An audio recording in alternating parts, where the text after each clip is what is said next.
Previously on the 20-Sided Saga, our party was found on the north end of Listener's Lake in the Featherfawn Wood and discovered a couple of things. First and foremost, a large, tarry, slimy, stringy creature that completely massacred a traveling troupe, a band, very violently. There was word that they had something figured out about the creatures to the west in Eagle's Omen, where they had never been attacked. You guys also found a automaton looking for help, missing a very vital memory core, that he was a part of a research effort with a very talented artificer researching the oath, and they had very, very valuable information about the oath. But the artificer was killed by the creatures, and the automaton was assaulted by something, stabbed in the back, and its very valuable memory core was stripped from its body, and it made the long trip back to the outpost where you guys were to ask for help. And upon meeting this automaton, Browser as he was called, he deemed you worthy of helping him, and you decided to head northeast to Kunger's Canyon to figure out just where this memory core was. And it's all sort of fortuitous for you all because you're heading north anyway to hopefully restore the Sending Spire in Yoro, which is sort of chief priority, very important to the entire southern tip of the continent. And to your knowledge is still in disrepair and very much in need of help.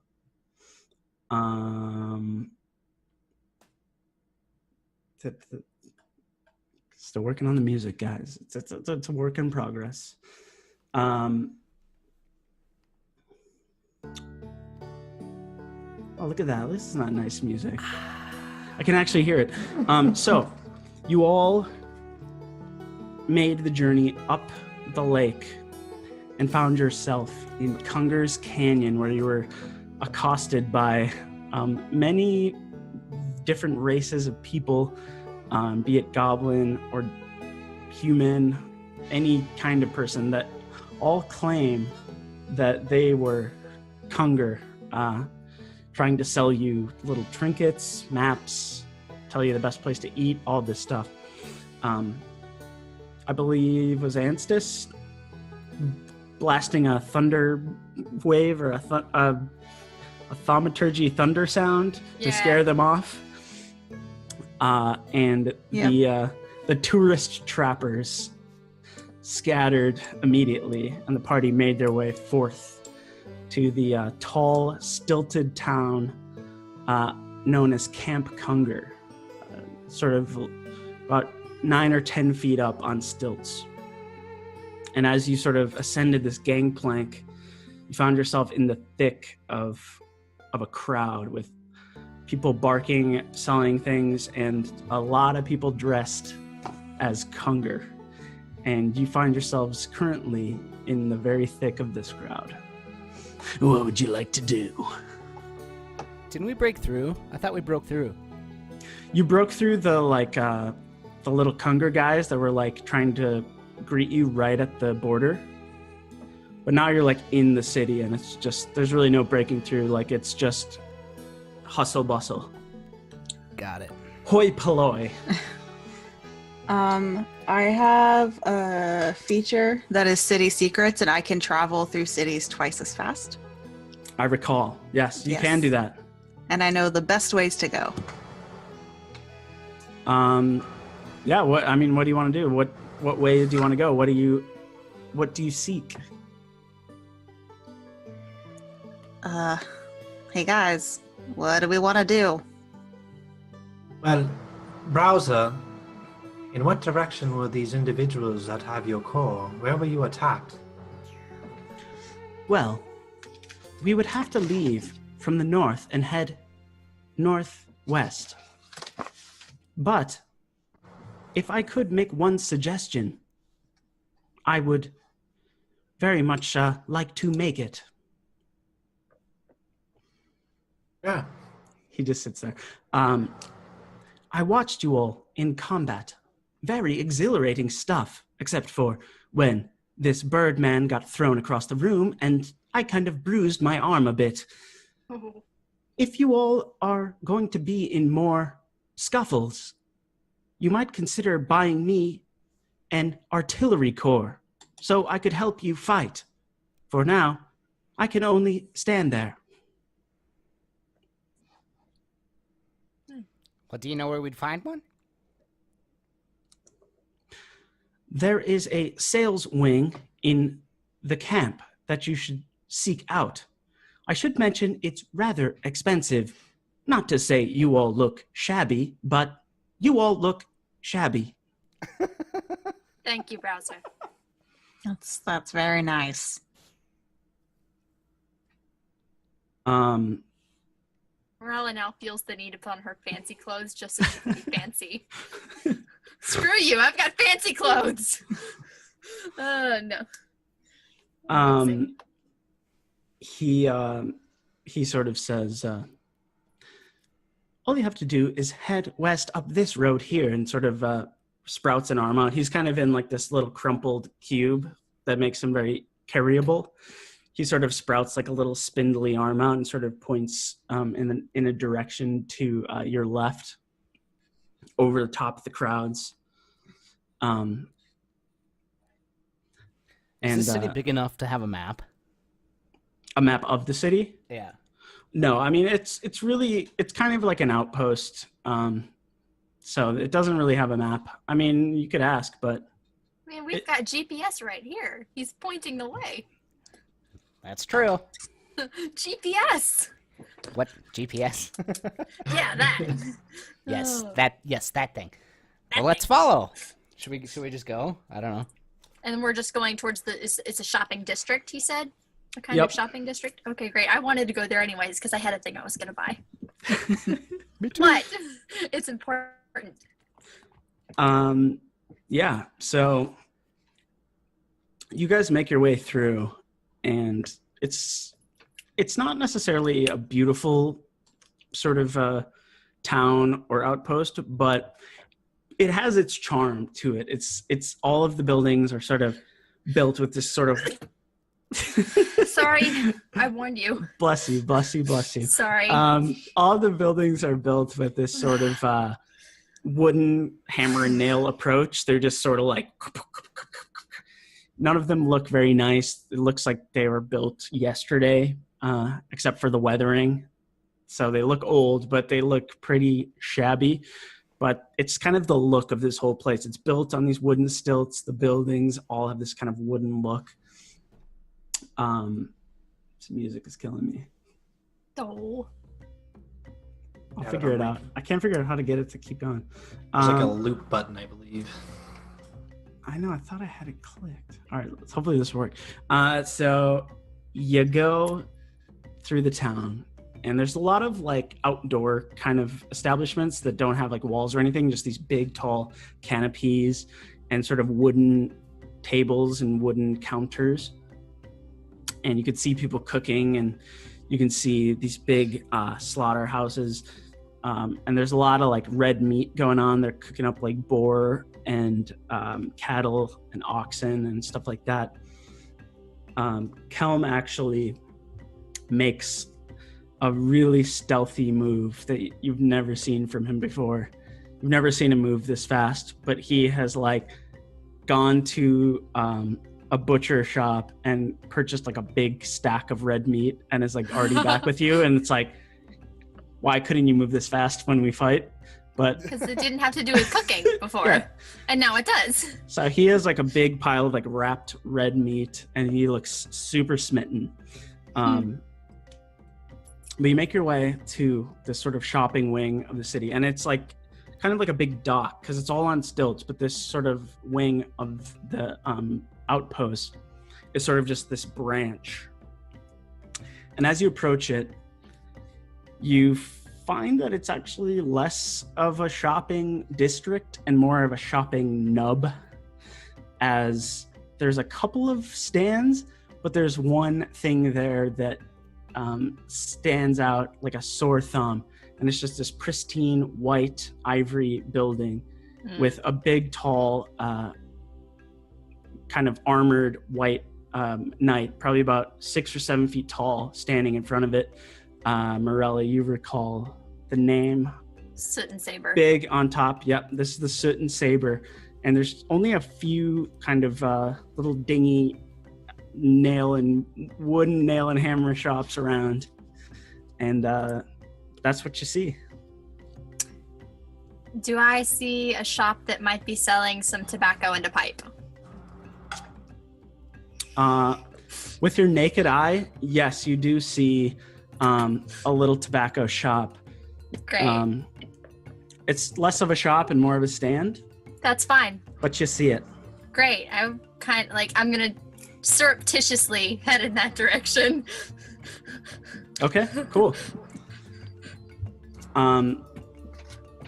Anybody else have anything they're looking for or particularly interested in?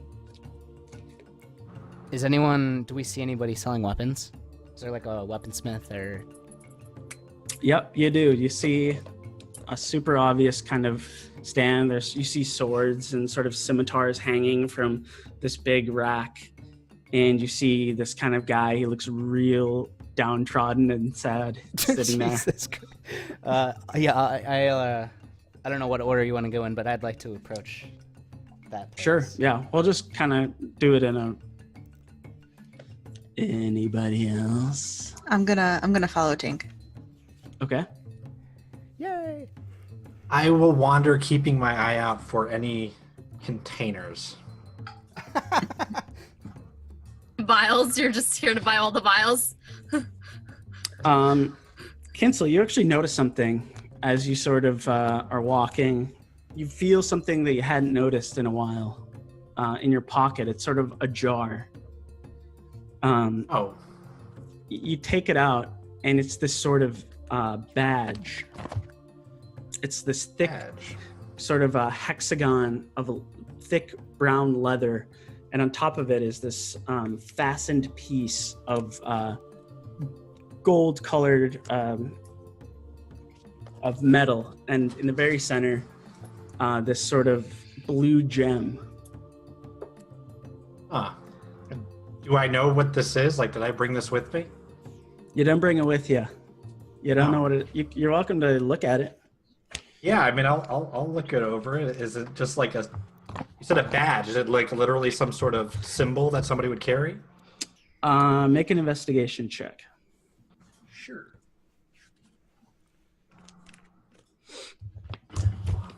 3. Oh no. That's pretty good. It's blue. It's not familiar to you at all. But yeah, I mean, it's just a big, thick piece of leather in a like hexagon shape with sort of a brass, smaller hexagon on top, and then like a blue gem in the middle. You don't know what it is. You didn't bring it with you. That's about it. Cecil, can I interject for a second? Yeah. Just something I want to remind Emmy, you still have that amulet that I gave you? Yeah. Okay. I've got it written down. Cool. Yeah, but still the same day.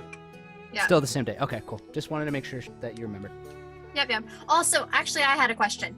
Mm-hmm. I got inspiration for singing. Does DM inspiration only last the day, or does DM inspiration last until you use it? DM inspiration lasts only a day. Oh, then I'll just erase it. Okay. In this game. Okay, I'll just erase it. I didn't know. I've been hoarding it because I wasn't sure. Yeah, I suppose I should say, and that's my bad. Inspiration lasts a day out of combat, so Okay. Good to know. Think of it as, I mean, the inspiration sort of inspires you immediately, and then Oh yeah, no, I got you. Think of it that way. It works differently in different games, so I wasn't sure. I wasn't sure. Totally. So now I know. Good to know. I won't hoard it for quite as long next time. I'm a hoarder. I'm the worst. I'll award you something else sometime because I should have told you that. Okay, so Kinsel, badge. That's what you got. I don't know what it is, but it's shiny and blue, and I'll keep it on. I don't know where it came from, but I'll keep it on my person. Yes. It looks rather, I would say, expensive, valuable. That's what I can tell you with your 3. Wait, did you just find it? Did you just come across it? It was in the my pocket. Yeah, it was just like, yeah. Okay. Huh. Let's go to Kelm's gonna go with Tink and Anstis, by the way. Let's go to Morella going to the tobacco stand. Yep. As you make your way over, you see these 2 kind of teenaged human boys kind of standing at the stand, and they sort of turn around and walk past you, and they're like, yo, this place is a total ripoff. The prices are like double of what they would be at the Soot and Saber. Let's just go there instead. And they just turn and walk, and you see them walk straight to the big ivory white building. See, I'm automatically suspicious of that. Like, automatically suspicious, and I'd like to roll an insight check. On the kids? Yes, because I'm automatically suspicious. That sounds like these 2 kids were paid off by someone to go to the Soot. That sounds like exactly like that. So I want to do sales pitch.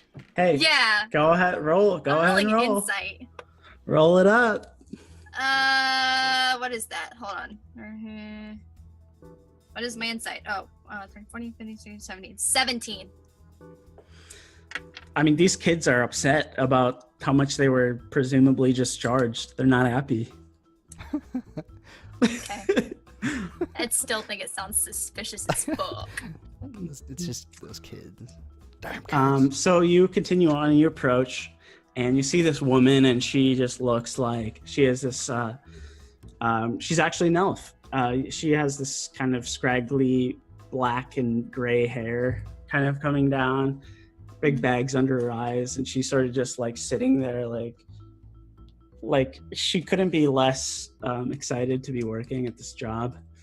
And she just sort of looks upon you, and she's like, "Oh, aren't you precious?" I beg your pardon. Yeah, you're so pretty. Tell me what you're doing here. I feel like I'm talking to my Aunt Marge all of a sudden. Oh, God. Okay, I was just hoping to buy some tobacco and a pipe. Oh, I was just hoping to buy some tobacco and a pipe. I'm sorry. You're a scout for Dossick, aren't you? Who? You're not from around here then, huh? No. And she sort of, with abrupt speed, sort of like ties her hair up, and she's like, "Oh, well, then I can help you, of course. What would you like to get here?" I was just hoping to buy some tobacco and a pipe. She procures a couple of pipes, and below her, in a case, you sort of see this wide array of tobacco. And she says, "Oh, what were you looking to spend?" I don't know. I don't know exactly the running price of tobacco and pipes. It's not for me. 15 gold pieces will get you a pouch of my very best tobacco. How honest do I think she's being? She looks pretty devious. Yeah, no fucking kidding. I'm not even gonna have you roll insight. She looks like she looks like she's just straight up lying to you. I'm just going to look at her. I'm going to say, I think you can do better than that. How about you give me a lower price? She sort of looks taken aback, and she says, "Oh, well, I'm the only game in town, sweetheart." You better not try to haggle with me. Wouldn't What's like wrong that with very haggling? much. Well, I just don't budge on my prices, you see. And she takes out a bag of tobacco and sort of puts it on the counter before you. What's Marilla's sort of tobacco like history like? I know that her dad probably smoked a pipe.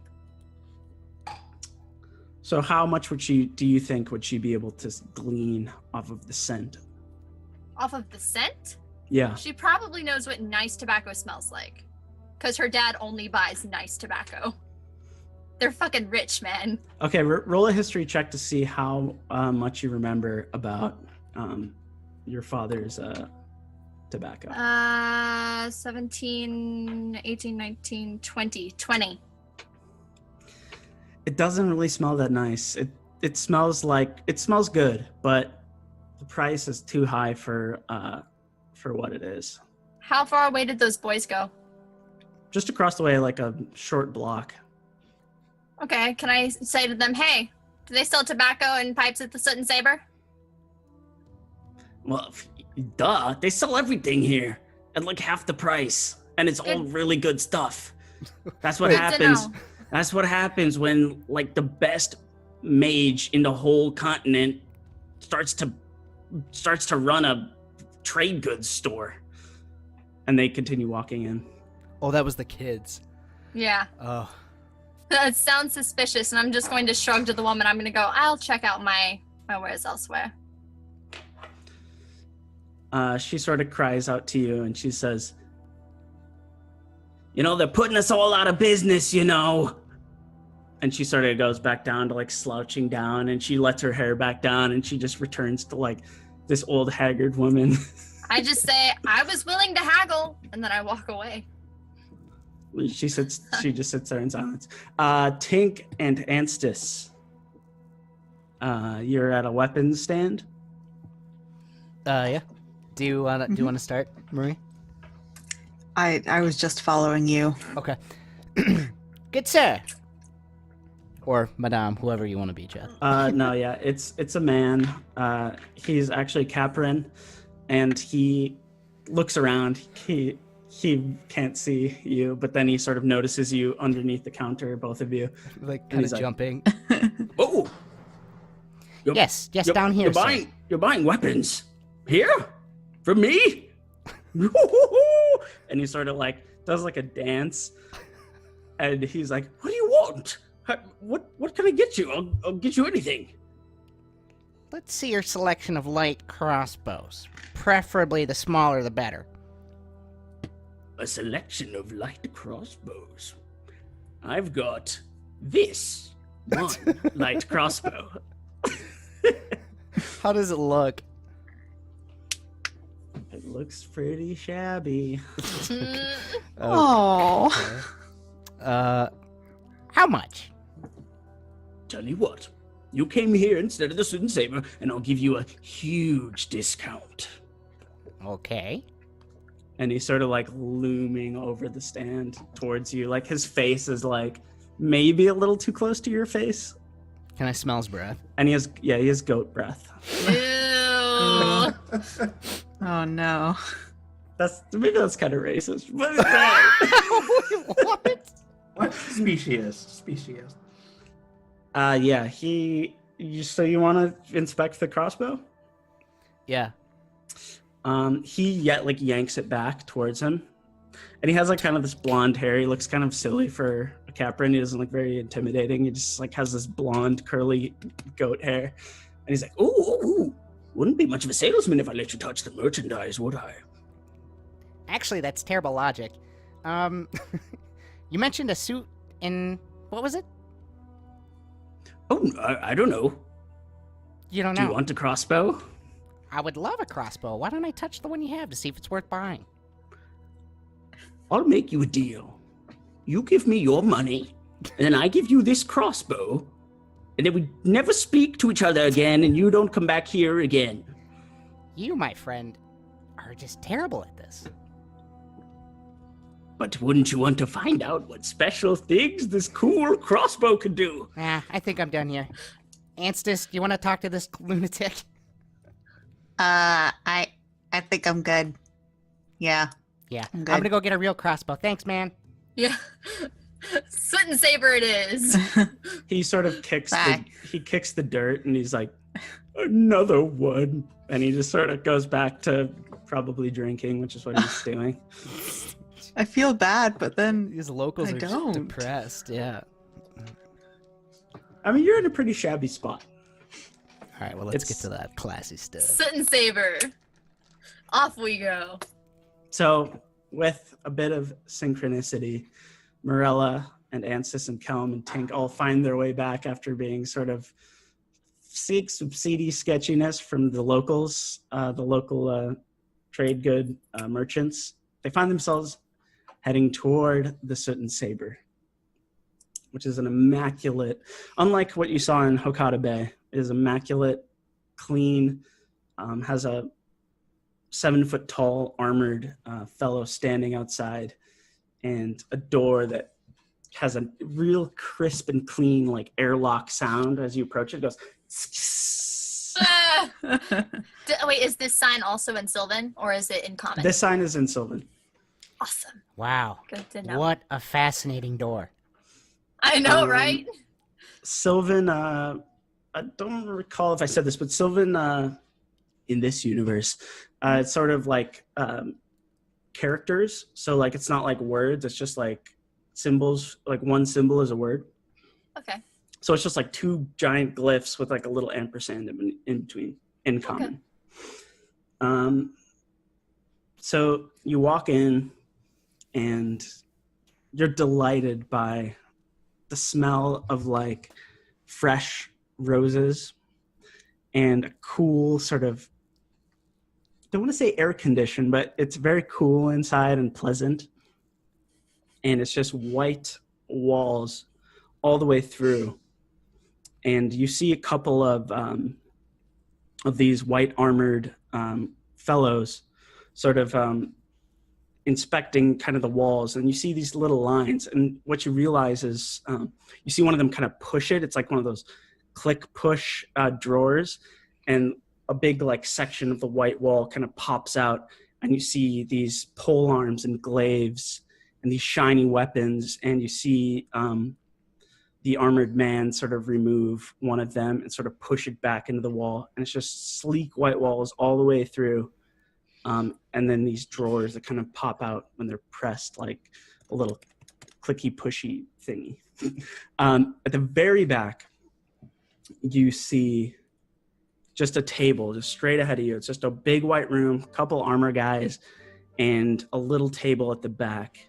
And you see a guy sitting there kind of with his hand against his face, and he's sort of flipping through, not a book, but it almost looks like, I don't know if you guys would know what it looks like, but it's like a magazine or something silly. He's dressed in like skin tight black robe with like a high collar and big feathers that kind of pop out of the collar. And he has this pale white skin and a big long head of white hair that sort of comes down in a ponytail to his side. He's got like narrow features and sickly looking kind of a face, big giant bags under his eyes, and sort of slim magenta spectacles on his nose. And he's just kind of sitting there flipping through a magazine. You're in the Soot and Saber. I'm just gonna look at Ansys and say, well, it's no wonder that guy drinks all day. Yeah, this place is weird.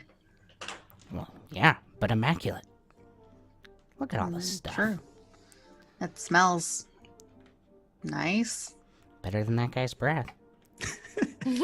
Probably true. Yeah. Remind me, Ryan, where is Kinsel again? I was wandering, just keeping an eye out for containers of any sort. Is it likely that he would be here or no? I mean, Is he he still might. doing recon? might wander. If it isn't a big area and I haven't found containers, he might wander in. He doesn't have any prejudice against the place. When you say containers, you're talking about like Like just vials. oh yeah. Or yeah. Glass bottles. I think you've probably observed the transactions of Morella and Tink, and sort of sussed out that it's like you can't really buy anything from these places. Okay. So I think it would be likely that maybe you're with the group. Okay. As Tink and Anstis are sort of talking about the ambiance, you hear this sort of piercing voice coming from the back of the shop, and he says, "Please don't dally. It's the one thing. Just come in, tell me what you want, and leave." Are there a lot of other like people around? Just the two boys, and they're actually on their way out. Oh, there's like no one else in here. Nope, it's like you're in like a giant white room filled like with big white like siding, and Okay. the two boys though are on their way out, and you see them carrying like a bundle wrapped in brown paper, and they're like one of them like socks the other one in the arm, and he's like, "I told you this would be a better place to go." And he's like, "Yeah," and they both kind of walk out. I will approach. Yeah. He sort of the man is sort of sitting there, and he sort of looks up at you. He's kind of like looking at his magazine, and he kind of looks up at you, and he says, "What do you want?" Nice tobacco and a pipe, please. "Of course." And then he gives it a little snap, and you see one of the armored figures kind of go over to a specific little compartment of the wall and sort of press it in, and it pops out like a drawer and sort of takes out a big like wooden container. These guys are like 6 or 7 feet tall, and they're reaching up real high, and he sort of takes out a wooden case and brings it back to the counter, sets it down, and says, "All the finest tobacco you can dream of, right here, just for you, in Kunger's Canyon." Yes, it does. Sort of grumbles, seem like looks a at very you. fun place to be. Can I is it in a way that I could smell it and know that it's good tobacco? Yeah, now you can. Now that the armored figure has brought it over to you, you can smell it now. And it's good tobacco. Well, you can make a perception check. I'll make a perception check. Let's see how that goes. Oh, sweet. 19, 20, 21, 22, 23. 23! Before you have sort of like a little chest of tobacco, and you sort of give it a good waft, and you could smell anything from just the bottom of the barrel, sort of scratchy shit, to very, very lovely, like finely ground, very like effervescent tobaccos. And you can confirm these are very nice. And the man sitting behind there, I mean, he's just behind where this thing has been set down, and he sort of looks up at you and he says, "You're not from around here, are you? No, Or else you I'm wouldn't not. be questioning what I'm offering." My apologies. Just wanted to double check. No harm in that. I'm willing to purchase. He does sort of like a little hair flip, and he says, and he kind of puts his head back down, and he says, "Fair enough. We don't get a lot of tourists around here anyway." And he goes back to his magazine, and you can kind of see now that you're closer, he's not really like flipping the pages. He's just doing like a little like magic page Like a flip. little flip, yeah. Yeah. Right. And how much for the pipe and the tobacco together? "Oh, you want a pipe too, huh?" Yes. He I reaches to a thing near him, and another drawer sort of launches out of the wall, and he takes down another thing, not getting out of his chair, kind of reaching, and he takes a couple pipes out, and he says, "I like the looks of you guys. Maybe I can count on you as return customers. Anything's possible. All right, I'll give you a deal. And he sort of pushes a pipe and the finest bit of tobacco from the earlier bin toward you. Mm-hmm. And he says, how's 25 gold sound? Does that actually sound like a deal? Yeah, A it good does. one? All right. Deal. He pushes it forward. Pete, how close is Tink to all this? He's been staring at the door since we walked in because he The magical door. just because he loved like the sound and the way that it moved. So he's just kind of like looking at it, trying to figure out how it works. So he's not at like the counter yet. No, he's not paying attention. Okay. She's trying to be sneaky about it. Morella, you sort of scoop up this pipe and this tobacco, and by all of your metrics, it really is nice, and the pipe is rather nicely crafted. Gives you a good idea that there's a reason why this place seems to be spreading. No kidding. Magic Walmart. I mean, come on. Yeah.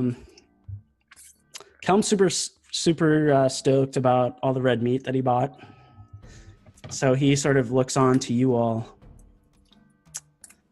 Looking at one of the individual, like armored individuals, I actually want to approach one of them and be like, "Excuse me, do you have any vials?" It sort of creaks over to you. It's kind of like, make a perception check. I think it's 21. 21? Yeah. For a second, I thought you said 61, and I was like, what the fuck did you roll? Everything. He sees all! It creaks down and looks at you, and you're slightly put off guard as you look into the armored face. It has kind of like just a big vertical slit in its helmet, and that's all it has. And you sort of peer into it, and there's nothing in there. It's just an empty helmet. But it also very promptly kneels down and presses another drawer that opens up. And the man at the table, sort of peering past Morella, who's collecting her tobacco goods, says, "What kind of vial do you want?"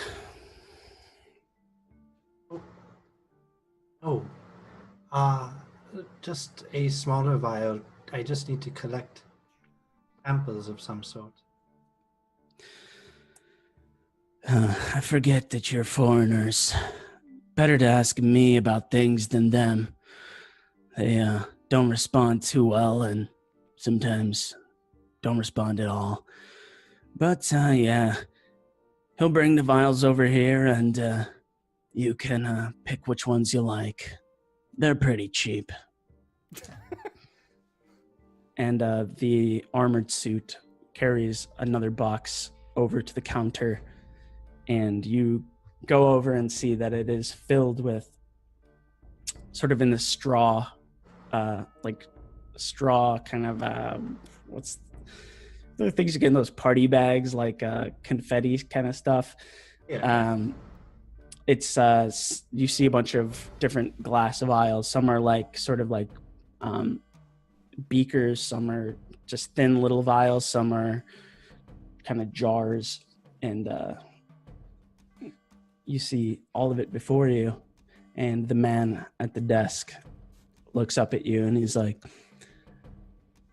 "Don't have all day." Well, I do have all day.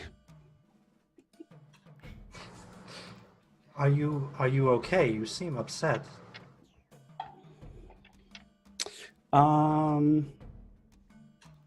Okay, Kinsel, you are the first to notice something about this man. And you see like a little jitter in his form. Almost like bad TV reception. And he responds to you and he says, I'm doing okay. Just don't love being here. Are you here? I want to like almost reach out and try to touch a piece of him. Sure. Yeah, he's kind of sitting like this still and just like futzing with his magazine. And you reach out and your hand goes straight through him. Oh. And he says, of course I'm not here. Do you really think I would come to this horrible place? It's so much easier for me to run things when, well, I can be everywhere. It's Amazon, not Walmart. Yeah, that was my. As we were going through the city, that was my thought. Wow. Okay. Are you the owner of this establishment then?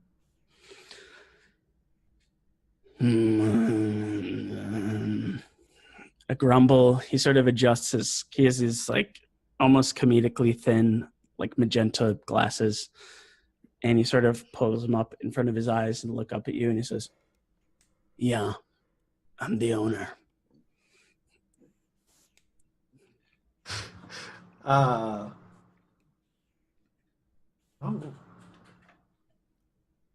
There he is. Tink's gonna turn around and see Kinsel like with his arm like through this dude. He's going, what?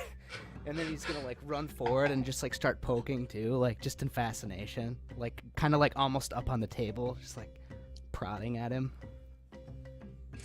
As you do that, you see the two armored suits sort of look back towards you and start approaching you.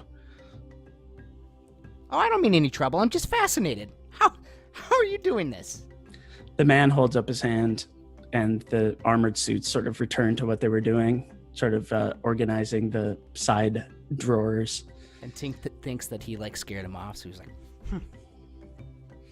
The man sitting there sort of looks up or looks down to you, Tink, and he says,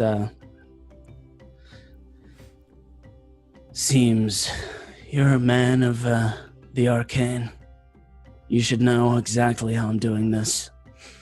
I do, but you seem to be doing it a bit differently, so can you indulge? He does like one of these temple rubbings. It's like really he's looking really frustrated. I'm just gonna like mirror him and be like, Just get out of my shop! For me to explain how I'm doing this to you right now would take a long time. Like I said, just don't dally. Tell me what you want and I'll sell it to you at a great price. Okay. And he flips his hair and sort of resumes at his magazine. Well, in that case, do you have any crossbows? Crosswords? Yeah, I do them all day. No. Crossbows, good sir. Yes. And he lifts a finger to one of the armored suits who opens a particularly long drawer that shoots out, and he brings over a very nice crossbow, setting it on the table, and he says, best one I got. Just tell me if you want to go on the cheaper side of things. Well, what does this one run? This won't run you about 40 gold pieces. And what about a quiver and bolts on top? Can you give me a package deal? For a fellow arcanist, Amazon Prime subscriber. Sorry. I might be able to help you. Call it 55.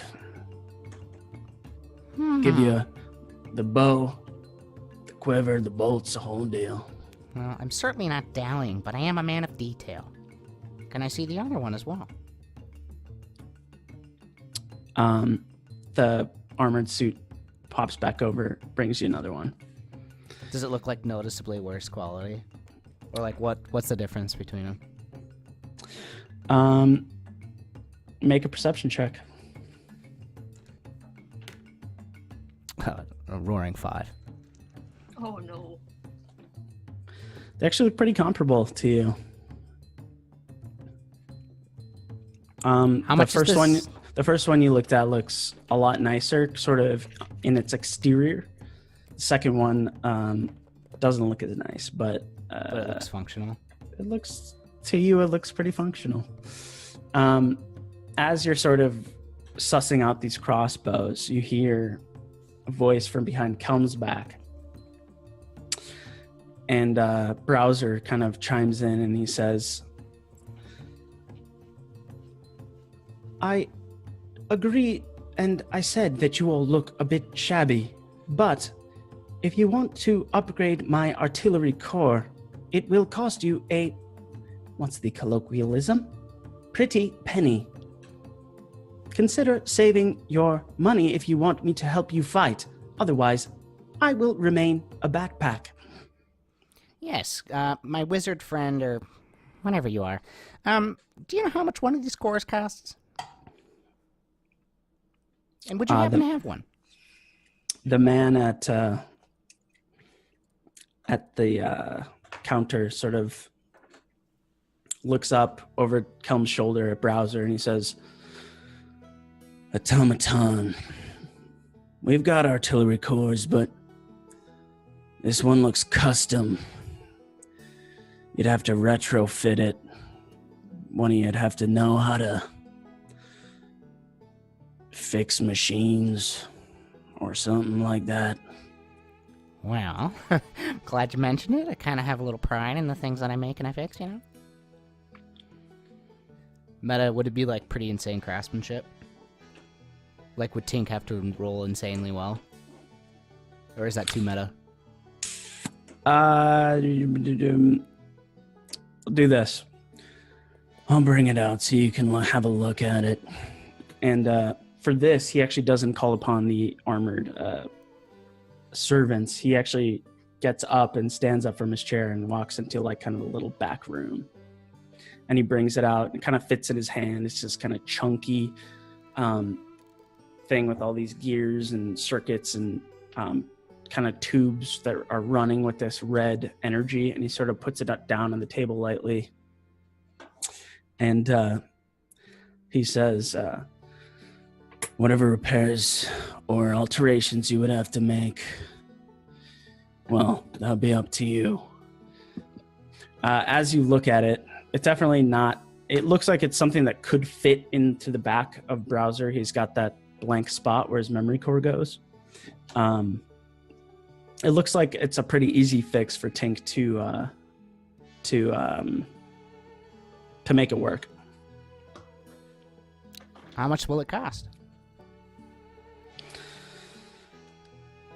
Automatons are pretty rare.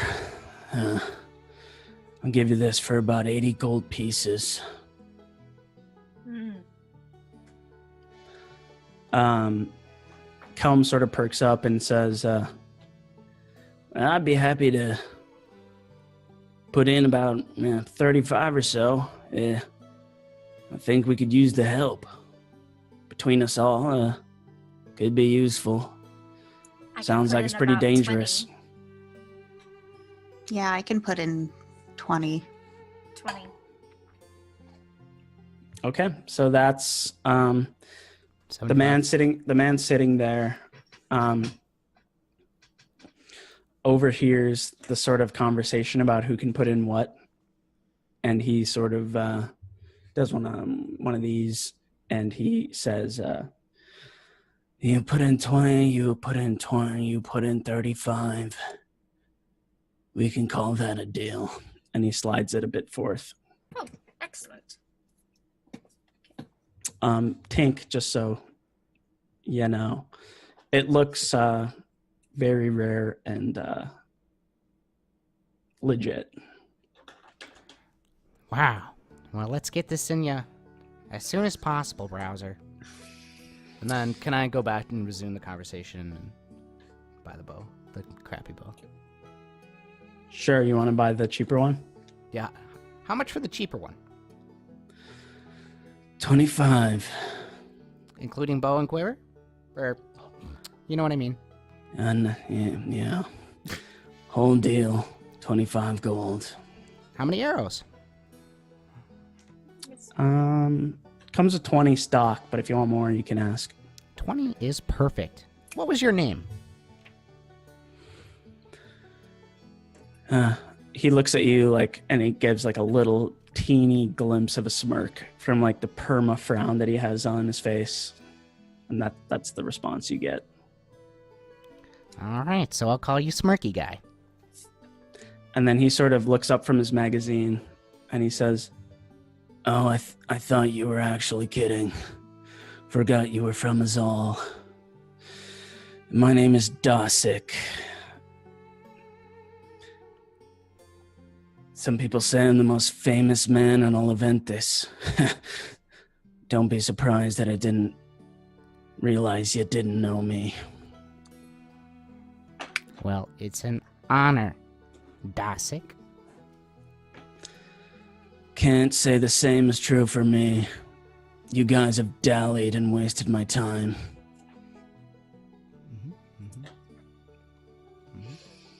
And he's back to his magazine. On closer inspection, it's like a gossip magazine. It's like, "Enthis today." Oh no. Oh, jeez. Oh boy.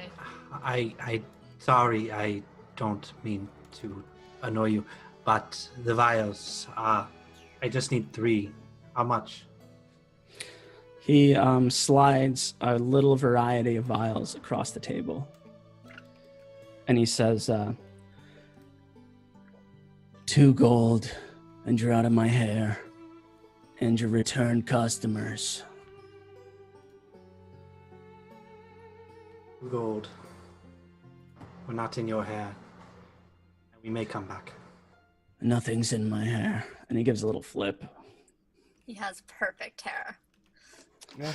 He has very beautiful white hair. Okay, anyone else? Such an edgelord. Oh my god. Yeah.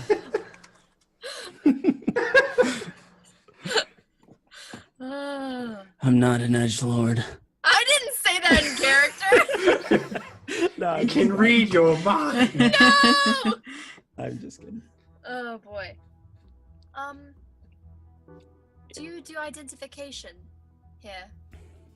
Yeah, I identify you all as dalliers. Never mind. And then he sort of gives a couple fingers like this, and he's kind of like, "No, yeah, I do."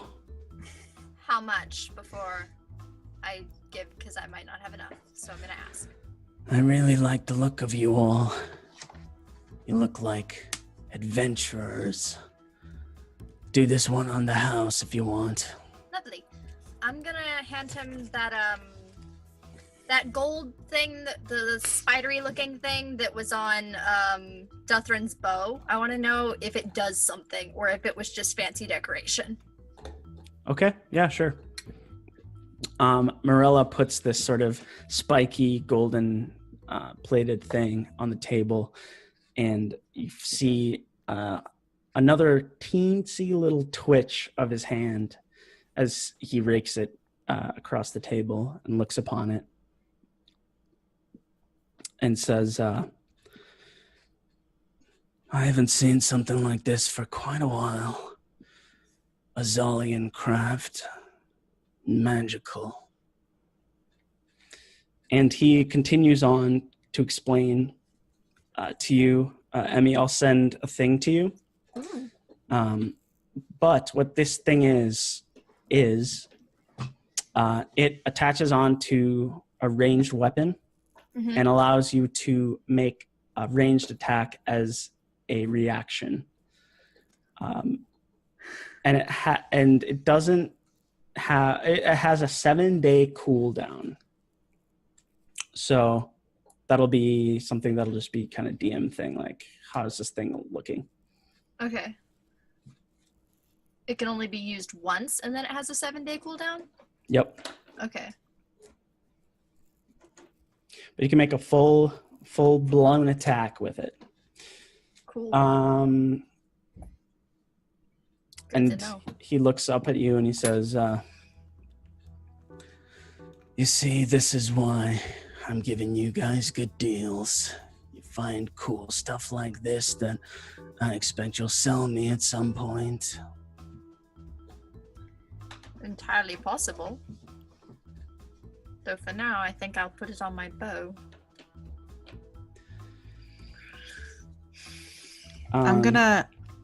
I want to nudge Tink and be like, should I show him the stake thingy?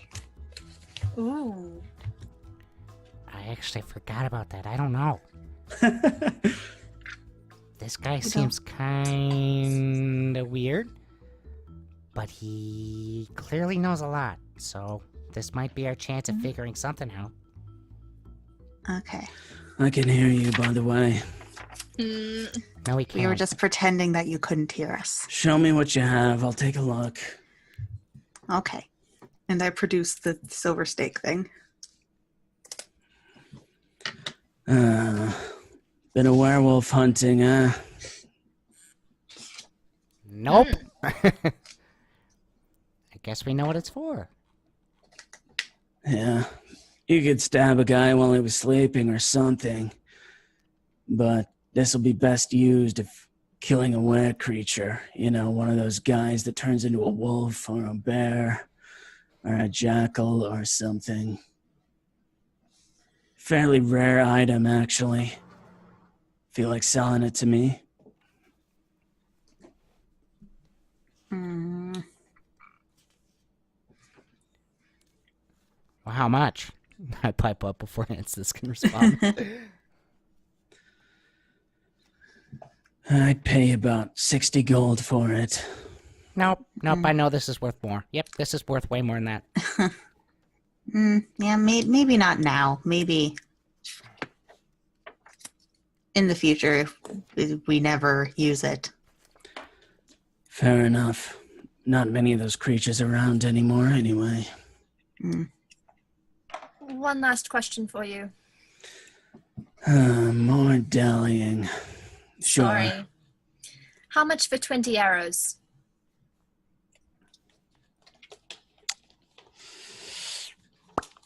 Let's see. What did I do with my thingy?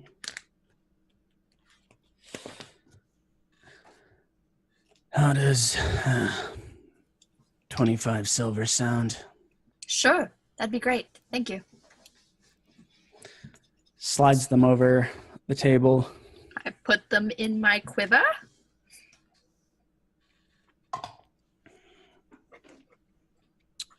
The store is pretty much empty now, besides you guys. Wonderful. And We have really bothered this guy. I feel so accomplished. Go us. Yeah! Shopping episode. Shopping episode. 20-sided choppers. 20-sided shoppers. Yes. the best part is, I'll see you again and again. And he does one of these. Okay. Okay. All right, smirky guy. Love the doors, by the way. Love what you done to the place. It was Dosick. I would appreciate it. Who am I kidding? And he goes back to his magazine. I think he needs some coffee or something. Maybe something sugary. Okay, so you guys depart. Say You're thank back. you to the two robots as we leave. They For turn no- and creak their heads toward you and just sort of look upon you. It's about all the response you get. Awesome. Okay, so you find yourself back in the hustle and the bustle. You see all types of races, and as always, you see plenty of yellow-shirted, overalled, leather hat folk running all around.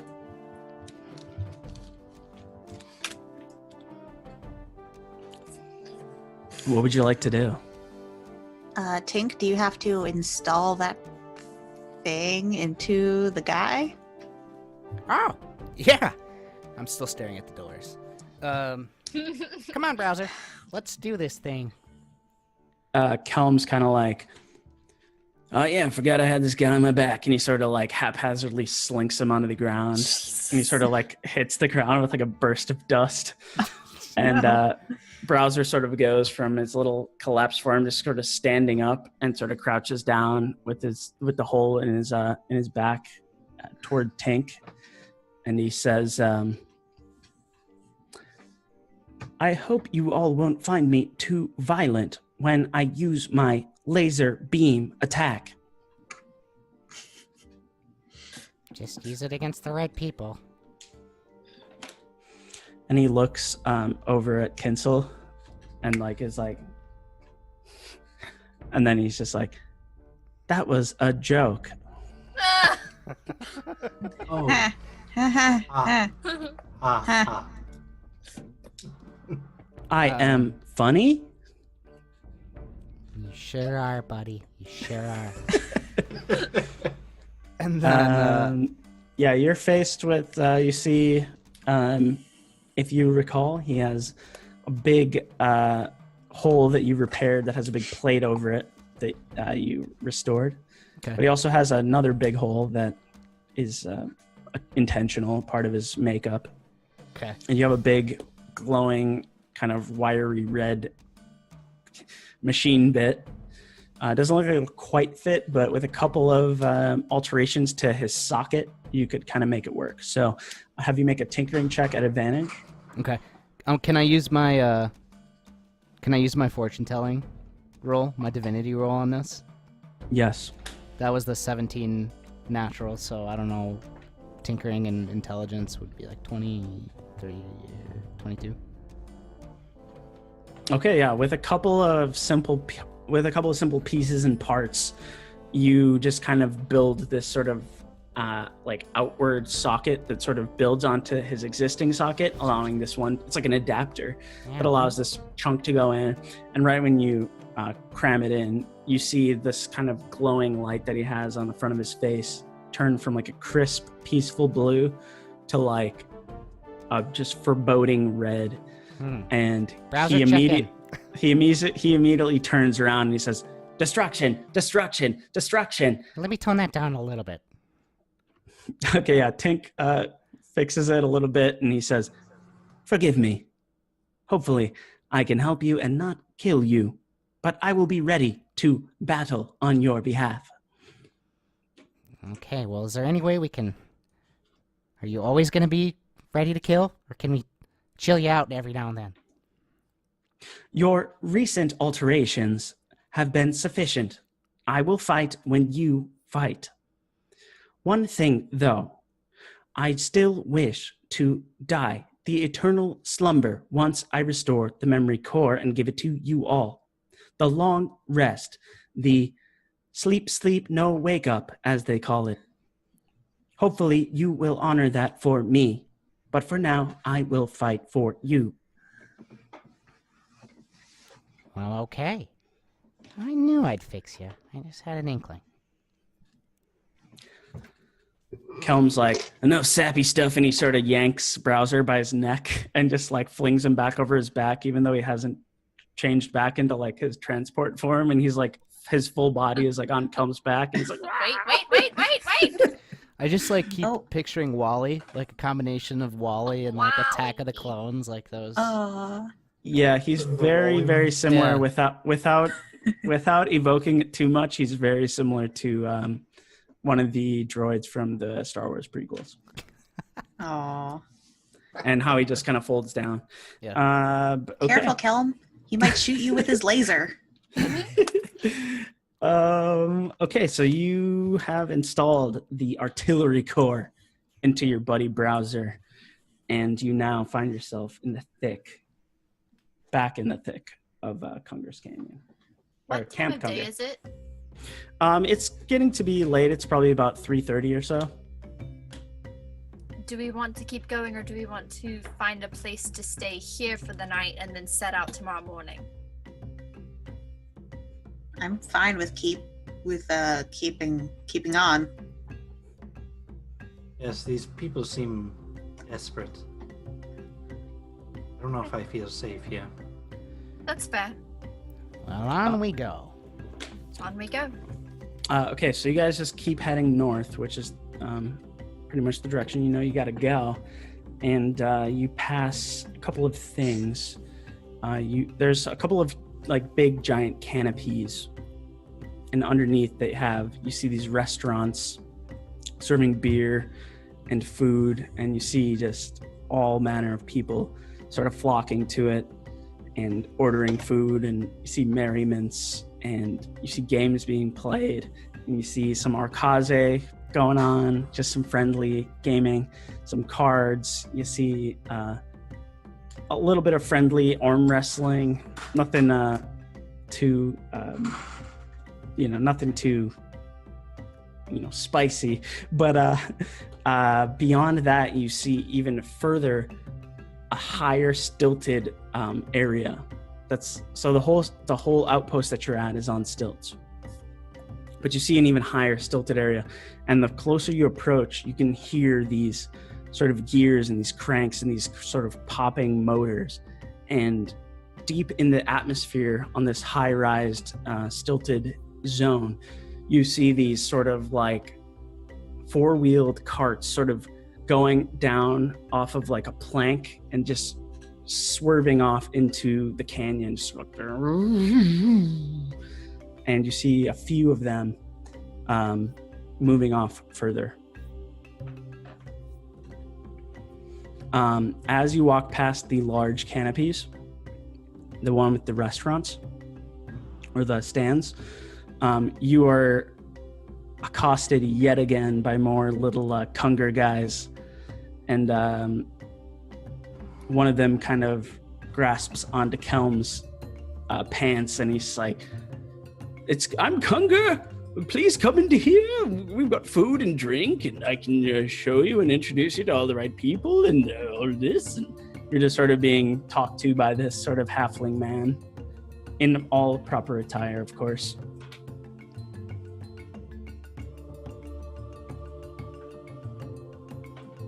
Your name is KUNGER, but it isn't. But it is. Oh boy. This is a weird place.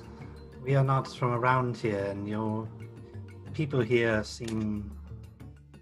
They don't know how to... But I will make you a deal. We will check out your restaurants if you tell me what your name is. Not the KUNGER one, your real name. He sort of, his eyes sort of go to the dirt, and he's like, oh, dang, my name's Bradley. I tried to make it out here as one of these KUNGERs, but I never got anyone to buy into my deals. Yeah, enjoy the restaurants. I got no future. And he just sort of takes his hat and throws it into the dirt and just sort of walks off. Oh, no. He just wanted to be KUNGER. Savage, Kinzel. I don't understand. Savage. Oh, I didn't want to ruin his life. I just wanted to get a sense of what was going on here. Poor Bradley. Poor Oh. Bradley. Rest in peace, Bradley. Yeah. Well, Beautiful. His hat's on the ground in the dirt, and he's walked long off. So do you guys want to check out this little canopy zone? I feel like we owe it to him now. can I pick up the hat? Yeah? Is Kinsel going to become a KUNGER?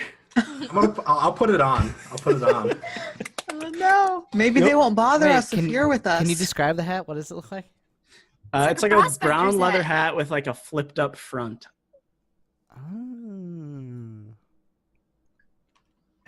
That was my thought.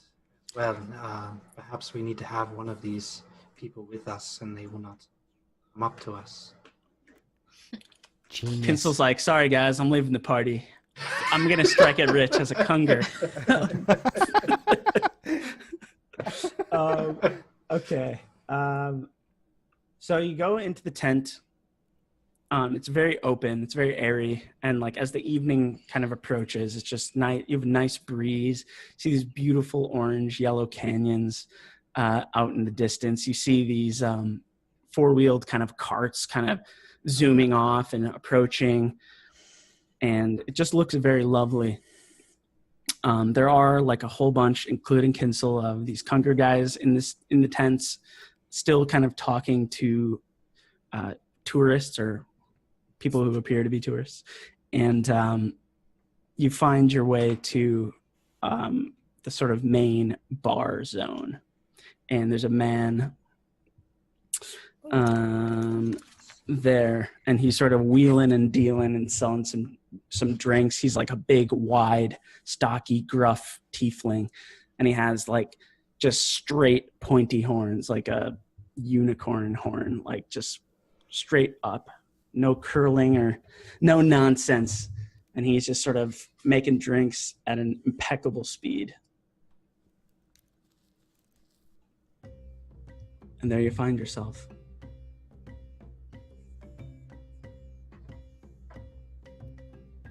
The atmosphere seems nice enough. Maybe we ask around. The city is odd. I'm very confused. You're not the only one. You approach kind of the bar, and you find like a little opening that's big enough for 5 people, or some small people and a big person, you know. And there's a very slight dragonborn sort of sitting at a stool, who sort of beckons you forth, and she says, have a seat, y'all. I'll buy a drink. All right. Tink just like maybe. I glance at Anstis. Like, does this seem like a good idea? Because Anstis and I are making the same face, just like, that doesn't sound like a good idea. Tink's already halfway there. Oh no. It's very Sorry, crowded. guys, it's not me. It's Tink. It's very crowded and populated, and it's light out, unlike a time recently when something went bad for you guys in a tavern. I hadn't even thought of that. Me Oh either. no. Oh god. Yeah, I mean, Kinsel's down to approach, so. Okay, well, My man. Morella's just gonna keep very aware. Okay, so you guys approach the bar. This Dragonborn, she's pretty small actually. She's probably the same height as Kinsel or Morella. She's probably like 5'9" or so, and she has. She's way taller than Morella. Oh, how tall is Morella? 5 foot. Oh, wow, you're really short. She's so she's- small. Well, that's why, like, whenever you mention the small people, I'm like, yeah, I'm also kind of on the small side too. We're a small party. I'm I'm 5 the foot. tallest person at the party. I'm a little human. I'm small. Aww. SMOL. Small. I'm small. Okay, so you guys approach this sort of dragonborn. She has these sort of dull yellow scales. They feel very at home in the canyon land. And she has some armor on, and she sort of beckons the bartender to bring some drinks over. And within no time, there are 5 cold beers placed before you in these wooden mugs. And she says, well, we don't often see too many your kind up in Kunger's Canyon. Mostly just those who are mining for gold, trying to get rich quick. Interesting to see some, well, adventuring types. How you all doing? What brings you here? Well, hello, my name's Tank. This is my group of companions. I'm just gonna run through the names, give them little backstories. Sure. And, well, we're just traveling this way. We thought that, what are we doing, guys? Sending spires.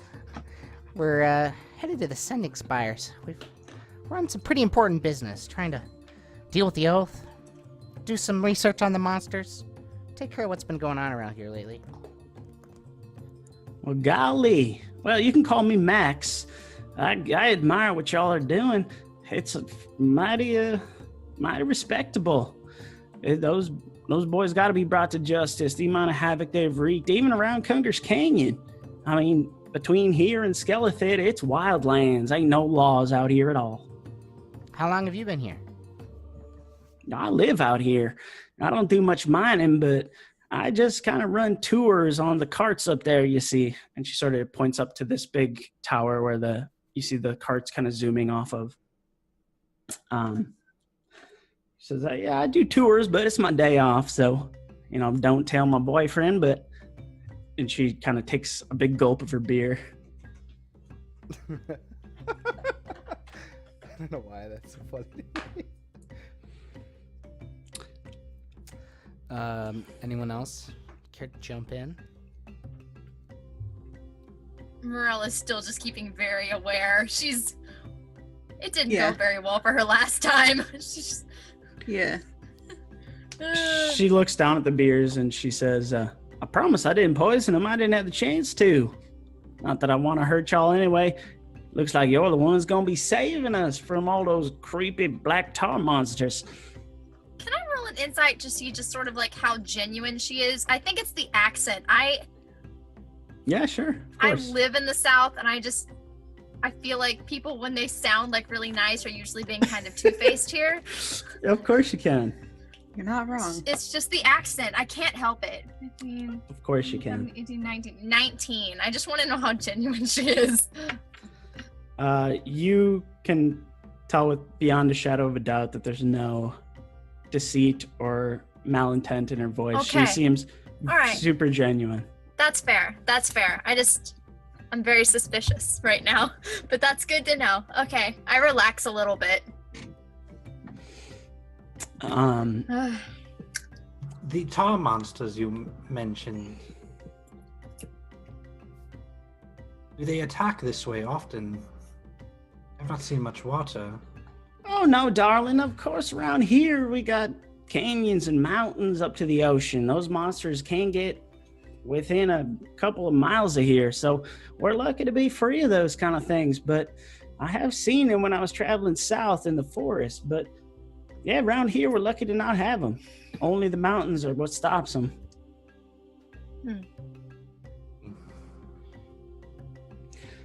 She kind of is drinking this absurd, like, flagon of beer, and she sort of drowns it down and just in an absurd kind of way.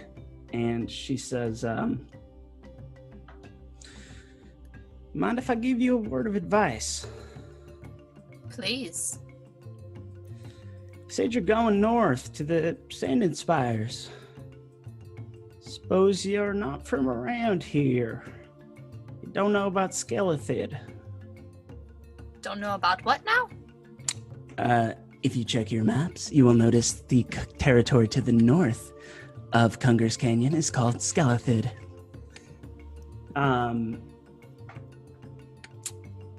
She sort of is looking upon you guys, sort of with inquisitive eyes.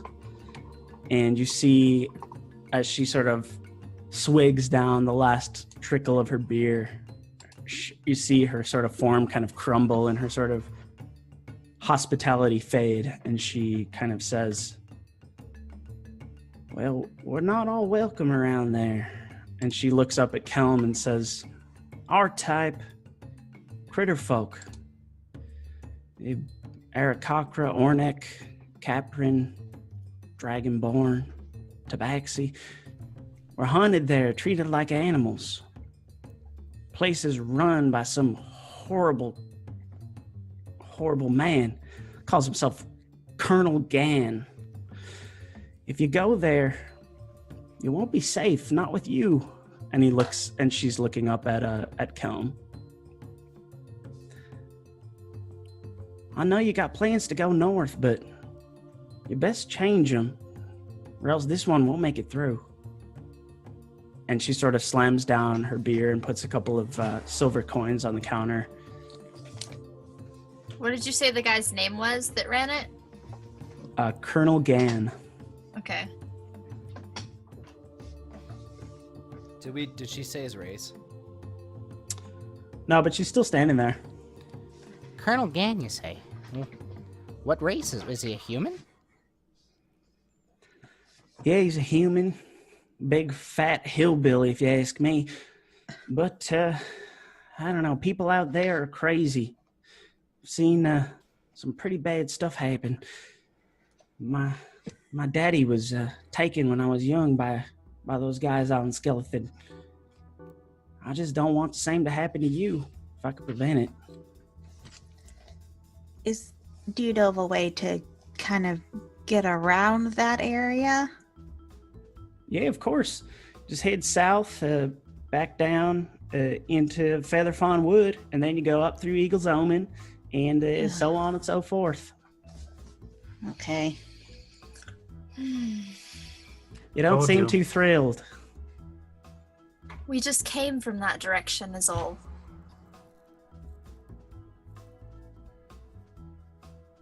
She sort of just looks at you like, Before you leave, could you... All these individuals calling themselves KUNGER. Who is KUNGER? It's his canyon, I gather that much, but... Is there a true KUNGER among this lot? she sort of has like a deep belly laugh, and she's like, you must not have visited the museum yet or heard about nothing here, did you, Ganassi? No. And she sort of, she smiles and sort of begins to explain, and she says, well, long before this was known as Kunger's Canyon, this was a part of Skelethid, big wild lands with no laws, nothing. But then someone named Kunger supposedly came here, started digging, found himself one golden morsel. Took that golden morsel, traded it in, bought himself a big team of diggers, bought those diggers out, made even more gold, and so on and so forth. Made himself a fortune. People say he's even still out there digging, and you can still find him. Of course, that was a long time ago. No creature I know would live that long.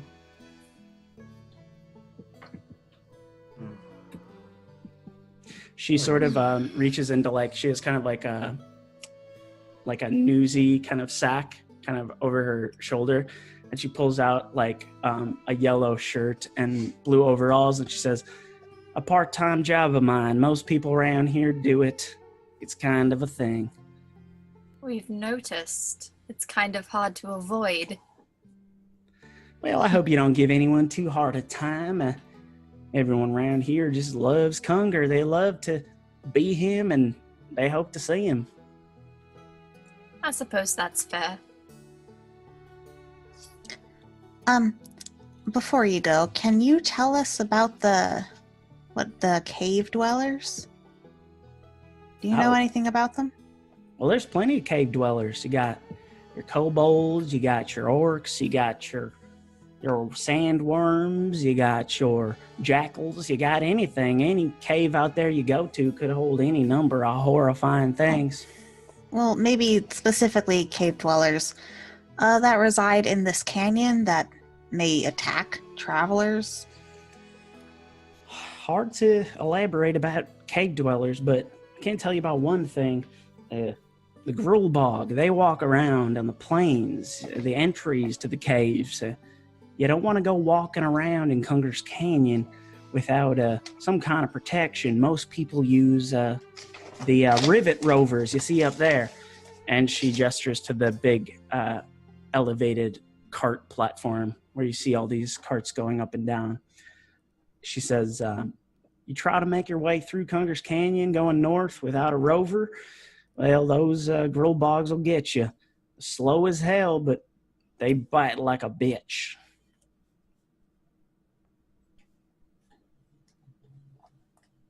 What were the things called? The rovers? Rivet rovers. Okay.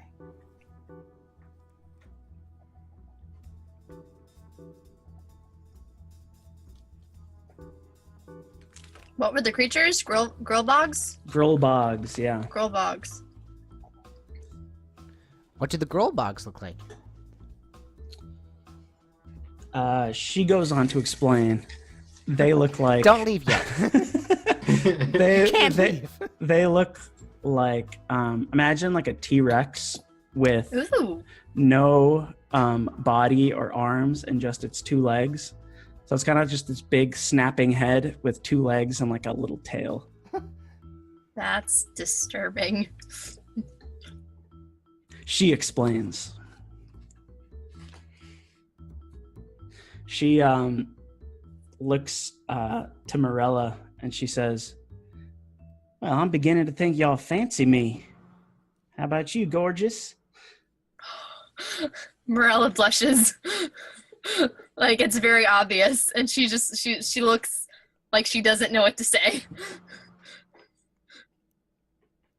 She's sort of like, I'd buy myself another drink, but I do gotta be going. Got my shift starting. She pulls out her little Kunger uniform again. Did we get her name? Max. Yeah, she's Max.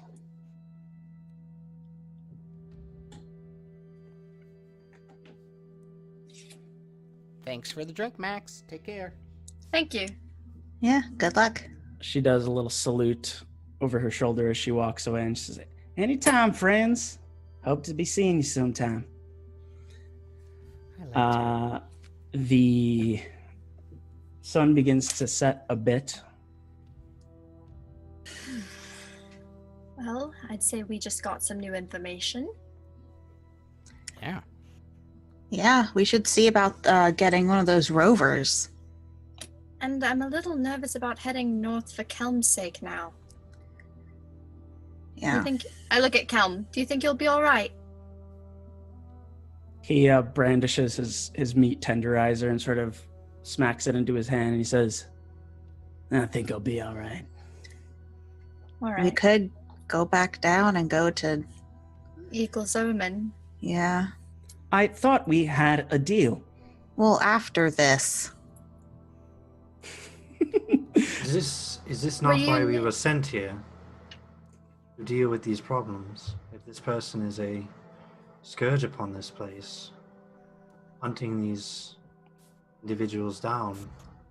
Well, this person is also a colonel. I don't know if it's... Just a title. It might not be to our benefit to attack some kind of ranking officer.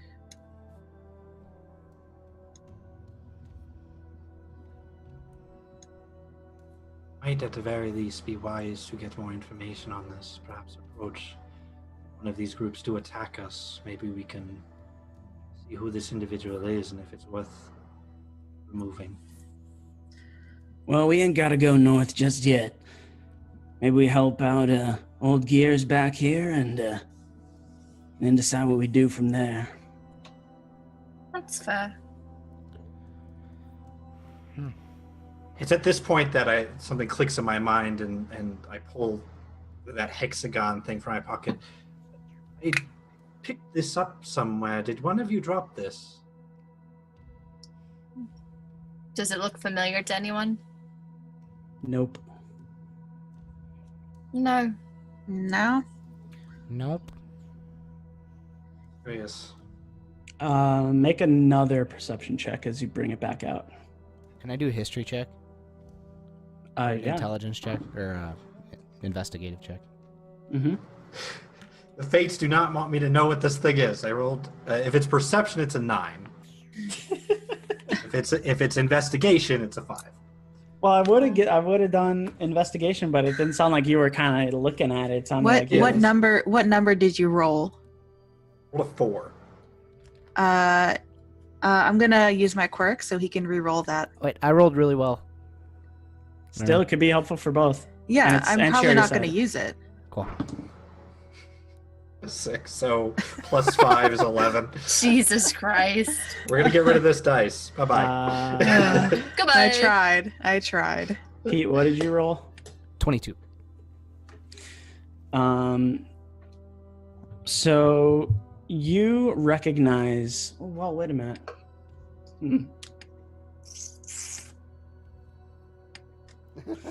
I was gonna say you recognize from Hokata Bay, and I was like, you weren't there yet.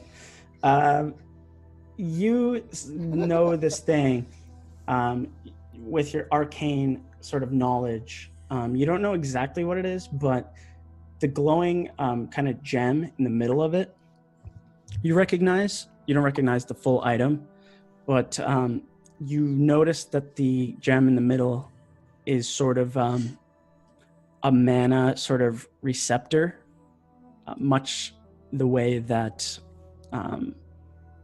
like ley lines work, and you recognize it as that type of mana.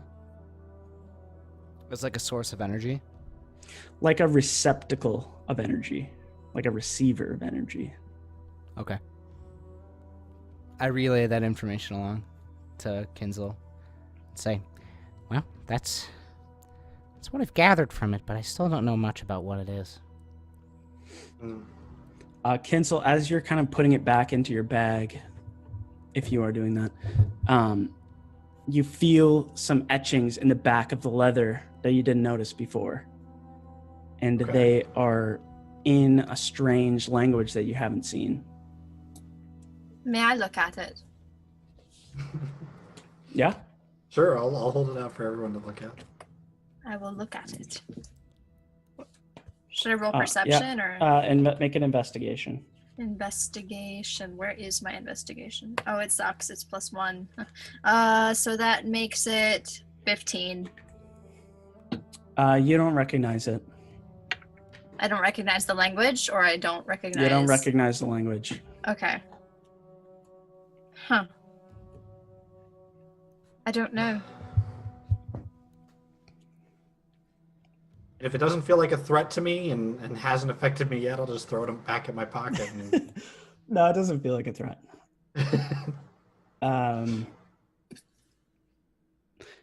Okay.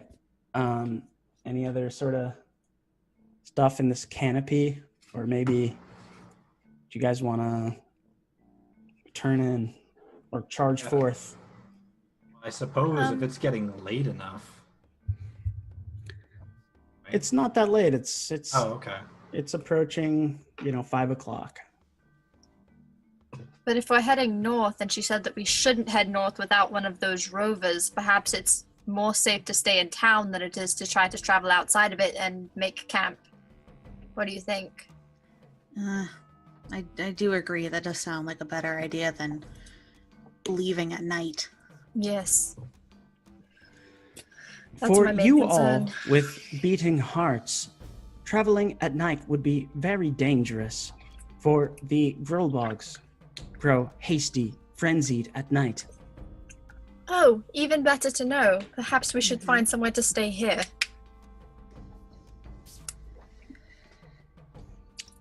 My master, the great artificer Osco, and I stayed at the place where they sell the rovers. Could be interesting and a great deal. Sure. Okay. I continue to recognize your shabbiness. Thank you. Thank you, Krausa. Didn't we just buy you like a fancy new thing? It was like the least you could do. Jesus Christ. And he's not even gonna be alive for that long afterwards. Honestly, like, come on, man. We can sell him for Tink parts. helped him. We can sell him for parts afterwards. Maybe we should just like That's true. venture out of the quest. And be like, yeah, we'll get to your stuff. We'll get to your stuff. We should. Just like I'm wondering if Tink can reprogram him to have him not want to commit suicide after the freaking thing is done. Yeah, the great sleep's overrated, friend. Let's go. I find a don't place have to any stay. friends anymore. That's just not true. Okay, Give him a so little pat on the head. so you guys regroup. You exit the canopy zone, which is actually kind of picking up in traffic. It's starting to get a little hype. The drinks are starting to flow. The nights in Camp KUNGER, you gather, are pretty wild. Everyone's out here like chasing some kind of crazy dream. But you make yourself to the highest stilted platform in the entire territory. And you climb yet another gangplank up to it. And you see all manner of these four-wheeled like some are really simple, just like a rectangle with wheels. Some have big walls and cages over top, and you see these guns hanging off the front, and you see these big pumps on the back. You see just this massive carts all over the place. Some of them are like hanging upside down. Some are like lifted up by props. And the first kind of sign of life that you see is this big, giant pair of robotic kind of legs sticking out from underneath one of the carts. And as you walk in, you hear a little ding-a-ling, a little bell. And out from underneath one of these carts is not what you expect. It's a teeny top half of a little goblin with these big, giant, sort of bird-like legs. And it sort of picks himself up. It's got this pale skin and this big, long, hooked nose, and just sort of spiky hair, sort of frayed off to the back. And he sort of approaches you and he says, "Yeah, doing some late night driving, yeah?" We're actually wondering if you had a place to stay for us. He sort of gestures off to his right, and you see, as a part of this sort of stilted uprising, sort of humble little kind of canopied enclosure. And he says, "Of course, the best inn in all of Camp KUNGER." Wonderful. Of course, you have to purchase a rover first. That's the catch. We were planning on doing that anyway, right? Yes. We probably won't be heading out until tomorrow, but I believe that that's in our plans. Payment up first, you understand. How much? He sort of gestures grandiosely to this giant sort of black steel like tank-like thing with these big walls and ceiling, and you see like little windows with like little cannons sticking out and these big giant wheels. And he says, "Let's call it about 5,000 gold pieces. How does it sound, adventurers?" No. Nope. He you see his metal legs kind of go kind of backstepping, and he gestures kind of just beyond it, and you see this sort of comical pan to this dinky kind of shitty one that's like looks like it's falling kind of apart, and he goes, "How about this one? How much? 40 gold pieces as a rental." You got anything that won't fall apart? He goes back to like the big steel tank, and he's like, That's "Yes, not that. Something Oh. that's not that one. He just kind of shakes his head, and he's like, "Nope, sorry. You I have two, promise this won't fall apart. you have two It's options? a good rental."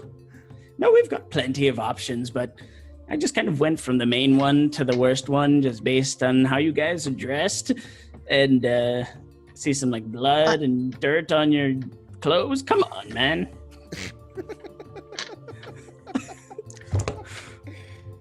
I'm wearing chainmail. Chainmail is expensive. He sort of proceeds to show you guys a couple of different options, but they're all really expensive, turns out. All right. Well, what's gonna The cost dinghy for this? the dinghy rental is pretty much your only option. Okay. Well, for the dinger and then a night stay, what'll it cost us?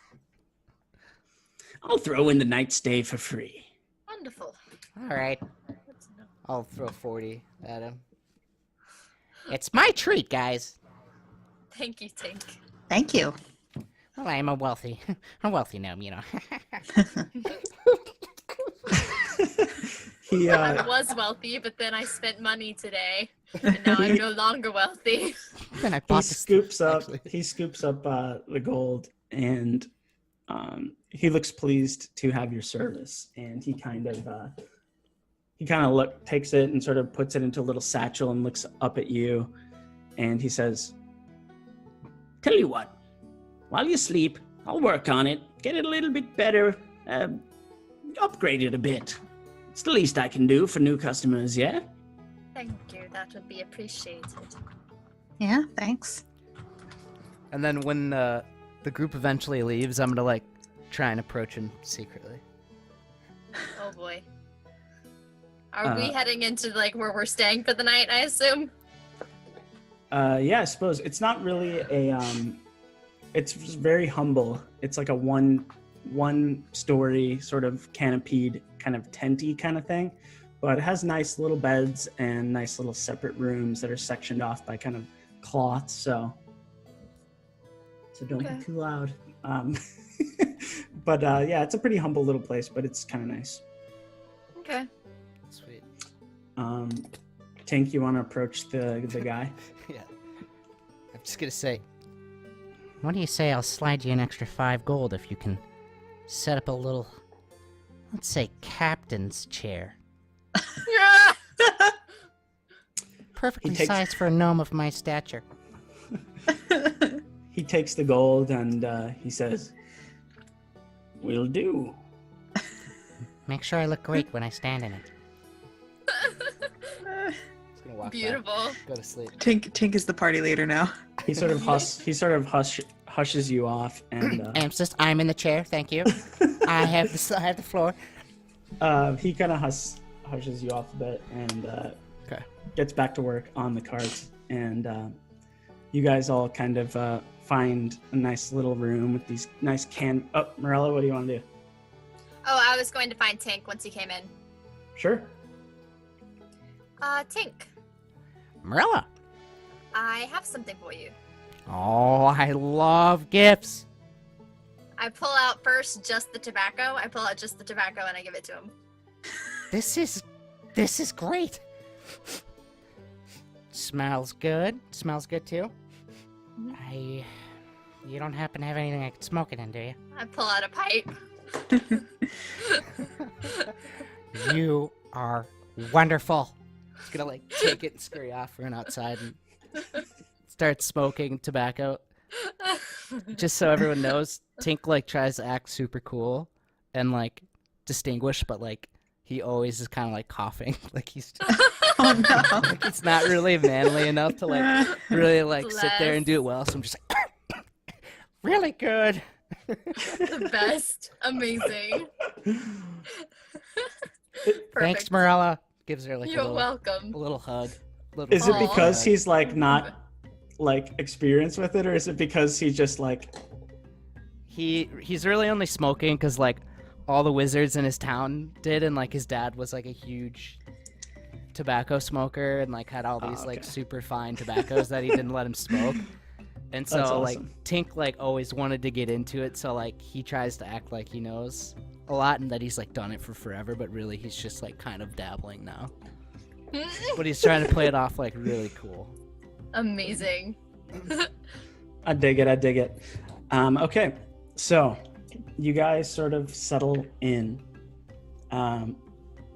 You kind of find yourself in these nice kind of cloth canvas rooms with sort of a low to the ground bed, and you rest your heads. I think for the first time in a good proper inn. Oh no, you found the one out there where you got attacked. Yeah. Yeah. A good proper inn that's actually being run by good proper people. We're actually There you paying for we're actually paying for it this time. Right. Yeah. So yeah, let's do our Night's Watch test here. Oh, this is the first time I'm rolling tonight. Yeah, come on. Ooh. 23. 19. 10. 14.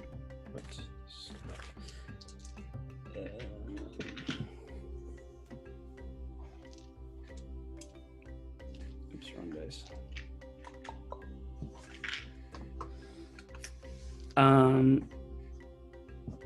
Kinsel, what did you roll? 23? 23. During the night, you hear a couple of kind of light voices coming from like the curtain outside of your tent, and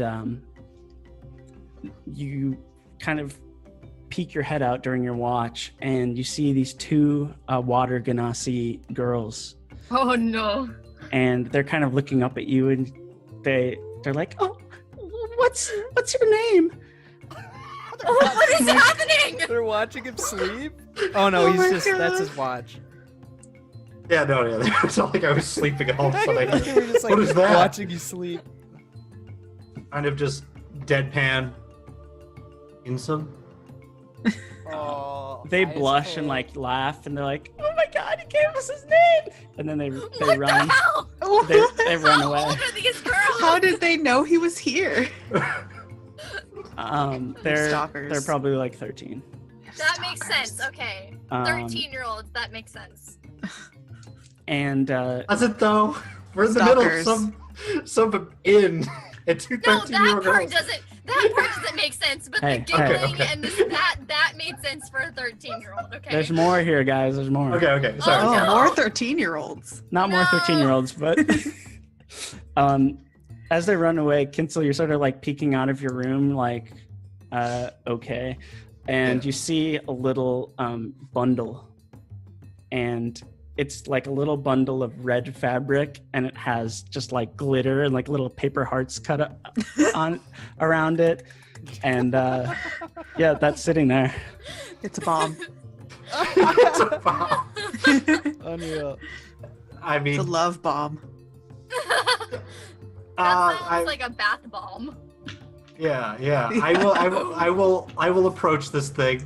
How does it smell?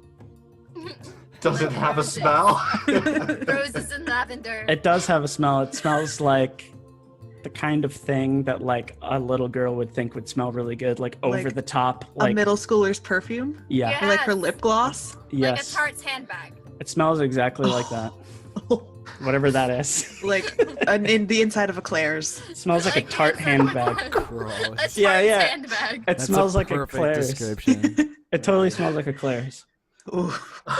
Amazing. This has been the best thing that's happened tonight. I'm so happy. But does it look like a Claire's? It looks like it came straight from Claire's. Yes. Yes. What in the world? I mean, yeah, I'm a curious individual, so I will, without any sort of caution, I will approach this thing, pick it up, and It's a bomb. undo the Prepare bundle. it to be covered in glitter. You won't Yeah. be able to get Oh it off. no. It's covered in glitter. You get a lot on your hands. But Great. you open it up, and it has 4 copper pieces in it, Aw. and a little note that says, "You should be my boyfriend," and it's all misspelled. Oh no. How old is Kinsel? I know. What are the laws in this I just country? love it because Kinsel's so like grounded and like solid and wise, and has just got these like little groupies. Hey, Is he actually the water? 14? The water? No, Kinsel's an adult. The water ganassi are rather revered down south. Oh, okay. Oh. It's Okay. amazing. Yeah, I mean, I just look at this and I'm like, this is an odd place. This is an odd place. I'll take the 4 copper and I'll leave the wrapping on the ground right where I found it. Oh, break their Oh. little 13-year-old hearts. No, it'd be Oh, like no. Santa ate the cookies. It's a heartbreaker. Wait, what are you leaving on the ground? I'm The leaving wrappings! the wrapping with the glitter and stuff. I'm like, Oh. well, And no, then- actually no. Before I do that, would I have any use for this? Do you want to make Would some you? little Throw some valentines glitter or at something? people. Glitter Yeah, attack. Glitter attack. I don't think I would have a use for this, so I think I would just leave it on the ground. Kinzel, I like, mean, we wake up, he's got like makeup on somehow.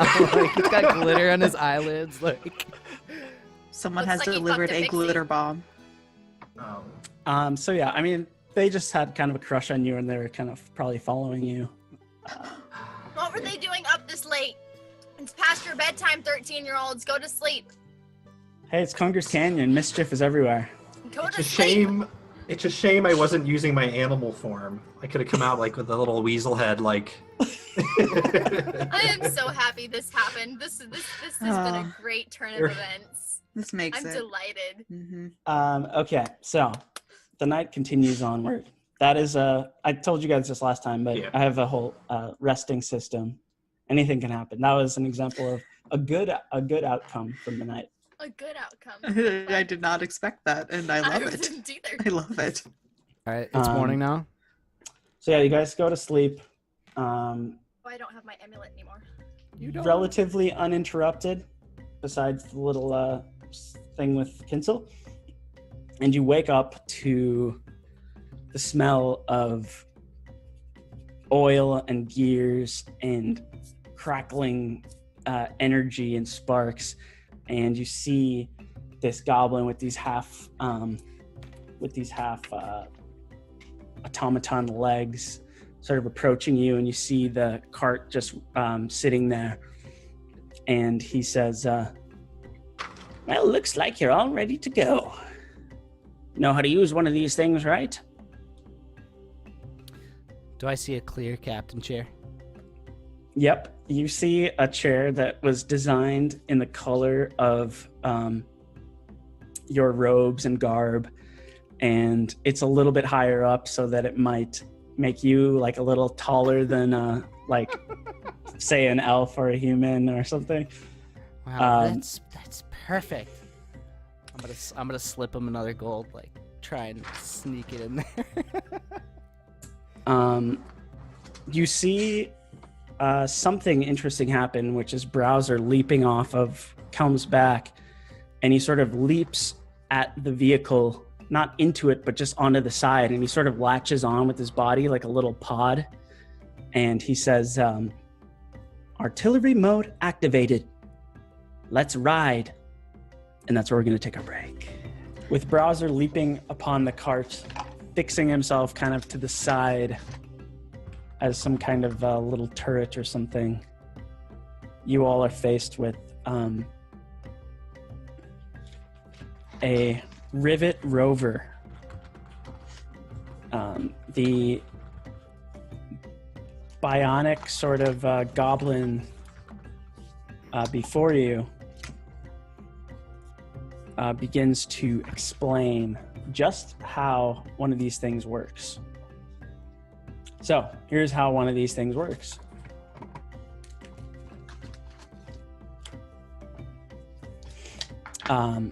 So in the cart, there are 4 roles. There's the gunner, which operates the sort of moving kind of rivet gun.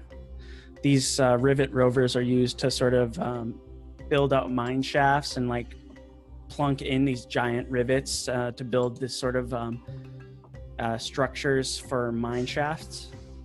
Make it real easy.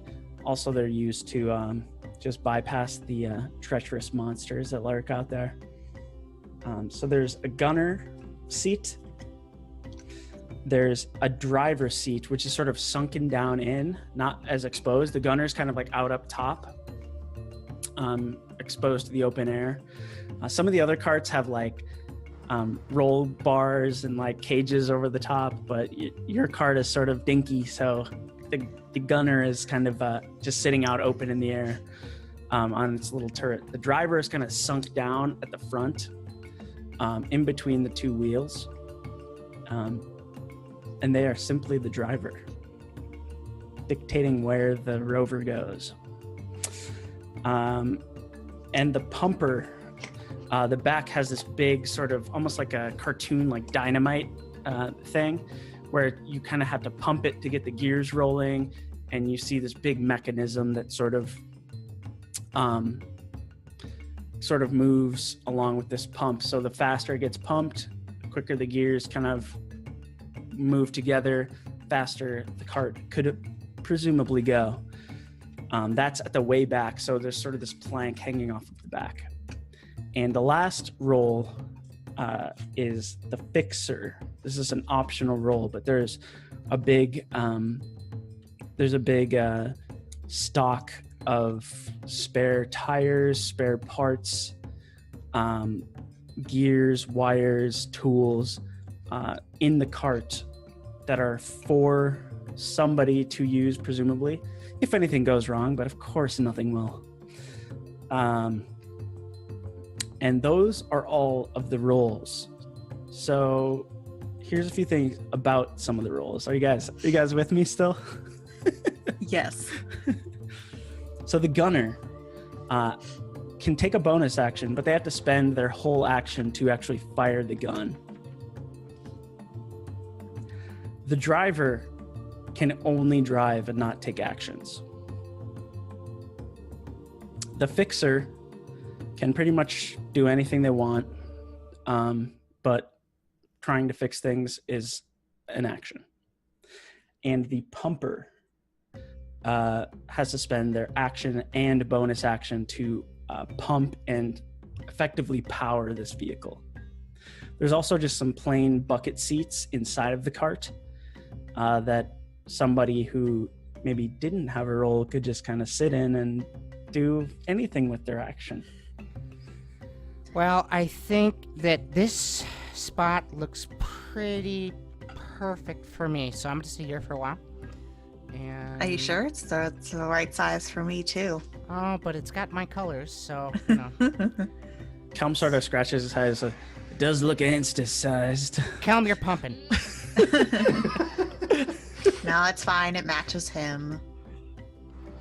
Thanks. I'll let you sit in it halfway. Okay. What roles aboard the rover would you guys like to take? Can I be fixer / captain? Yeah, we figured.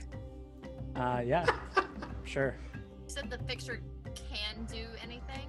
The fixer can pretty much do anything, but has to spend an action to fix something.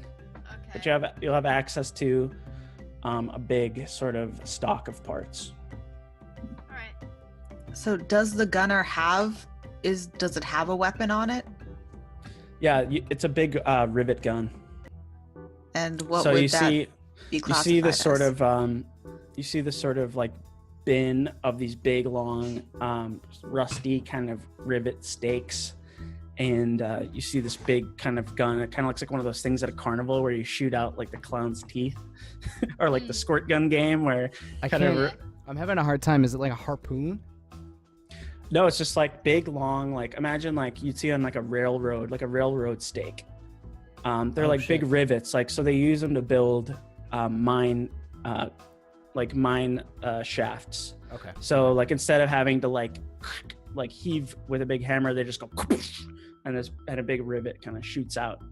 Okay, I got it. Okay. What kind of weapon is it considered? Like for what proficiency? This will be a martial ranged weapon if you have proficiency in that. Mira. Oh boy. Do I get to shoot the gun? Sniper. Boom. You might be one of the only people that can use it. Sure. Well, anybody can fire it. I mean, you just have to pull the trigger, but a bit more information on the rivet gun. It uses your dexterity modifier to fire, very similar to a general ranged weapon, and you use a bonus action to reload it each time with a small chance to misfire as you reload. Oh boy, okay. And this is considered a ranged weapon, yes? Mm-hmm. I get +2 to all attack rolls made with ranged weapons. There you go. But you also get your dexterity. Yes, I do.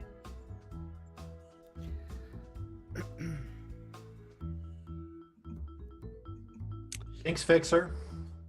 He's Rilla's firing the gun.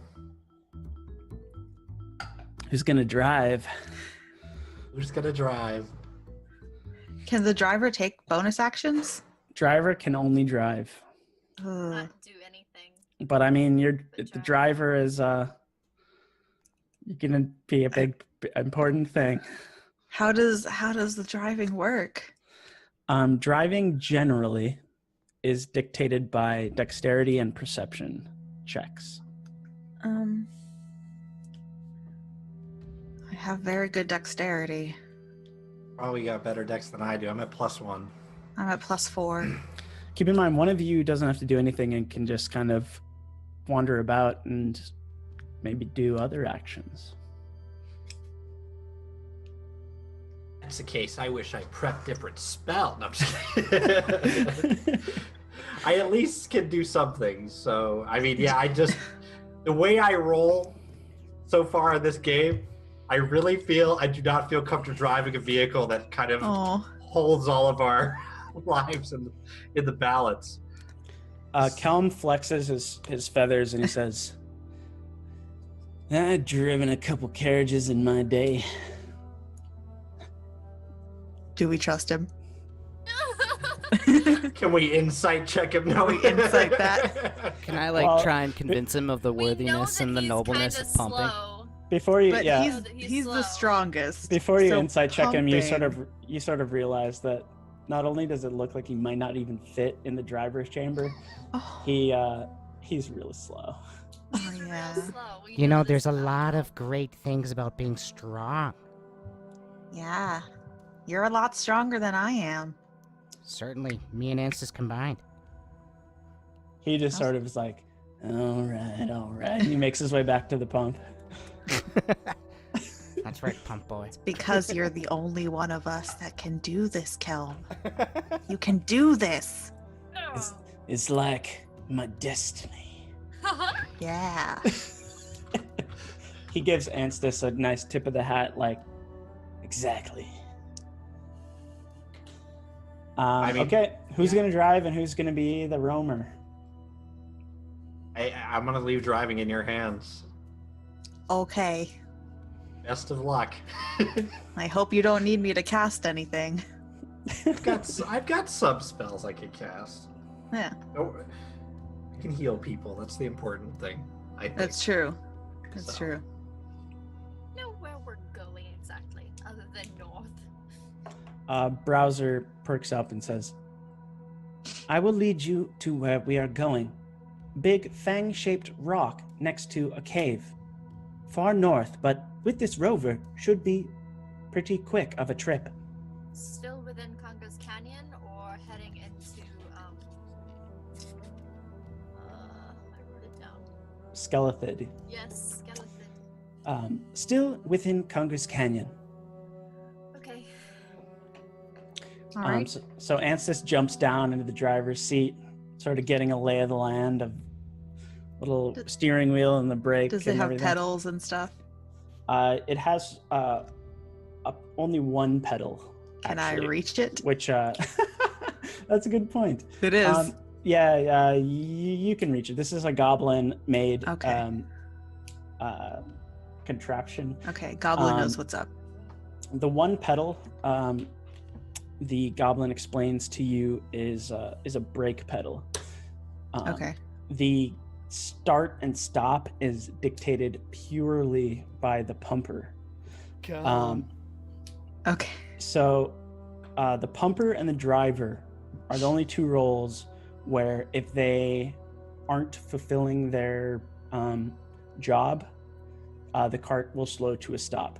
You do have a like an engage disengage button just to like allow access to the pumping, So, Anstis, you could theoretically stop the car if you wanted to, Okay. but it's not like a gas pedal. Okay. But you do have access to the brake and the steering and pretty much anything where looking where you're going is concerned. Okay. And with that, Morella sort of digging through the rivet spikes, kind of getting them ready. Tink sitting in his custom chair. Kinsel sort of looking around and seeing that everything's in order, and Kellum sort of at the back, like with a big pump in his arms. You hear the goblin fellow says, North Kunger's Canyon, there's another camp just like this. You bring this vessel to my brother. His name is Hog. If I find out he doesn't get this thing back, well, won't be very happy for you all. Have fun! And he sort of drifts back off and continues to work on other things. Kelm sort of is looking around at you guys, and you're sitting in this sort of dingy vessel. The sides are real low, but you're all sort of situated in. You look like this sort of motley group of racers or something.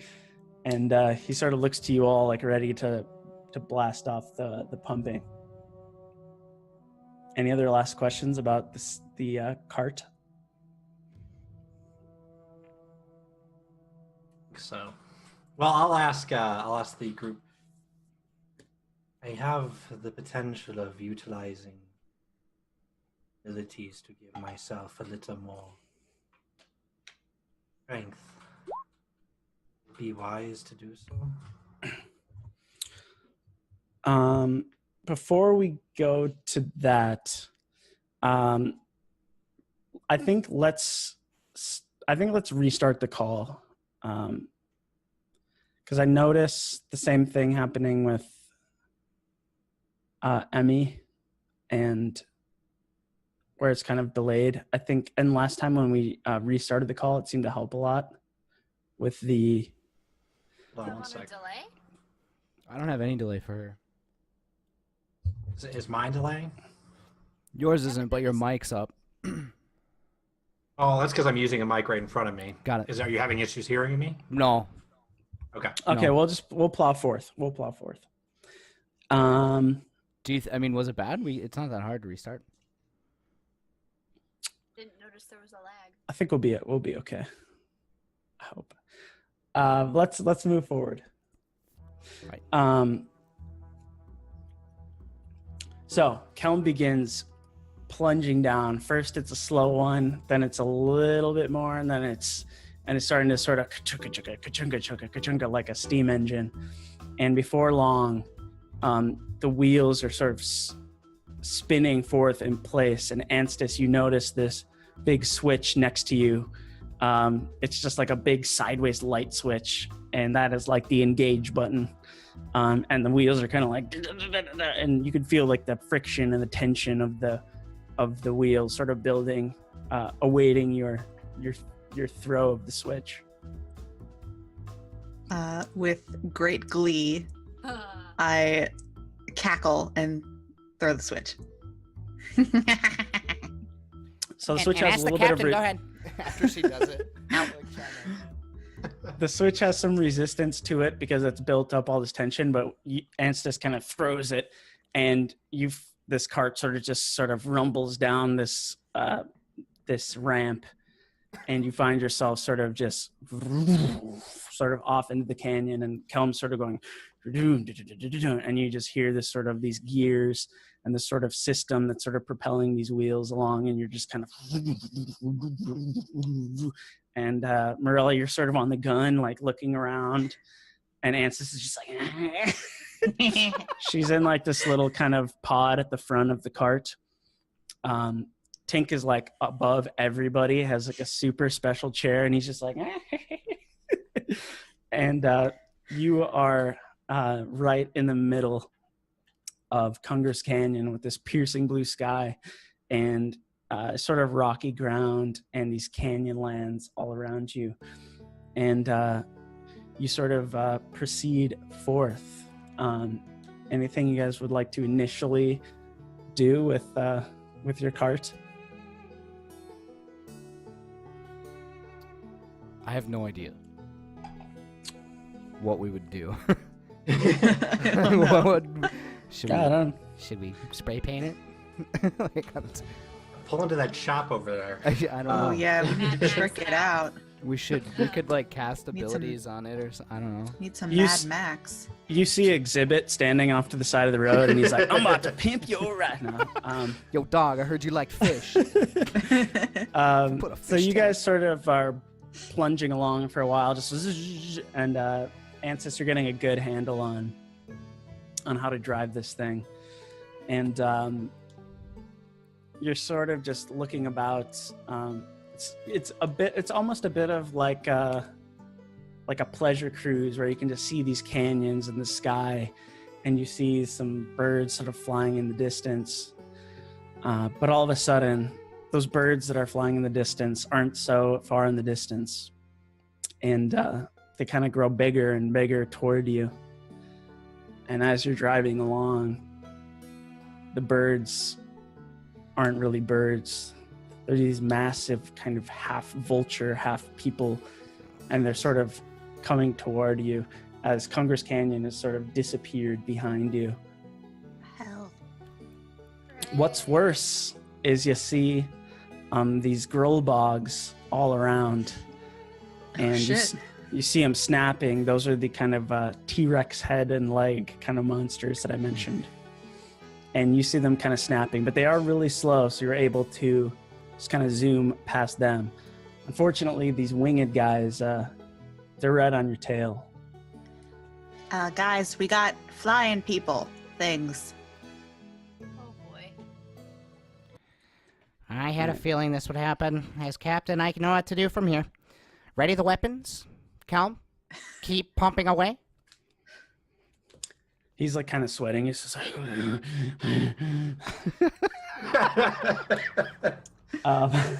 No, but actually, I have no idea. What should we do? These flying things, do we recognize them? Make a... Well, what kind of check do you want to make? Can it be like nature to see if I? Yeah. Kinsel, you do at advantage for animal, creature-related stuff. All right. Pretty good. I think that is a 21. You actually feel confident that you haven't seen these. They look like some kind of mutated vulture men. But they are swooping toward you. And here's how this is going to work in terms of like initiative and actions and stuff. It's pretty much going to be like your turn and then like the world's turn. So start off with these swooping guys. There's 5 of them in the air, and you see them kind of swooping down and just sort of squawking loudly.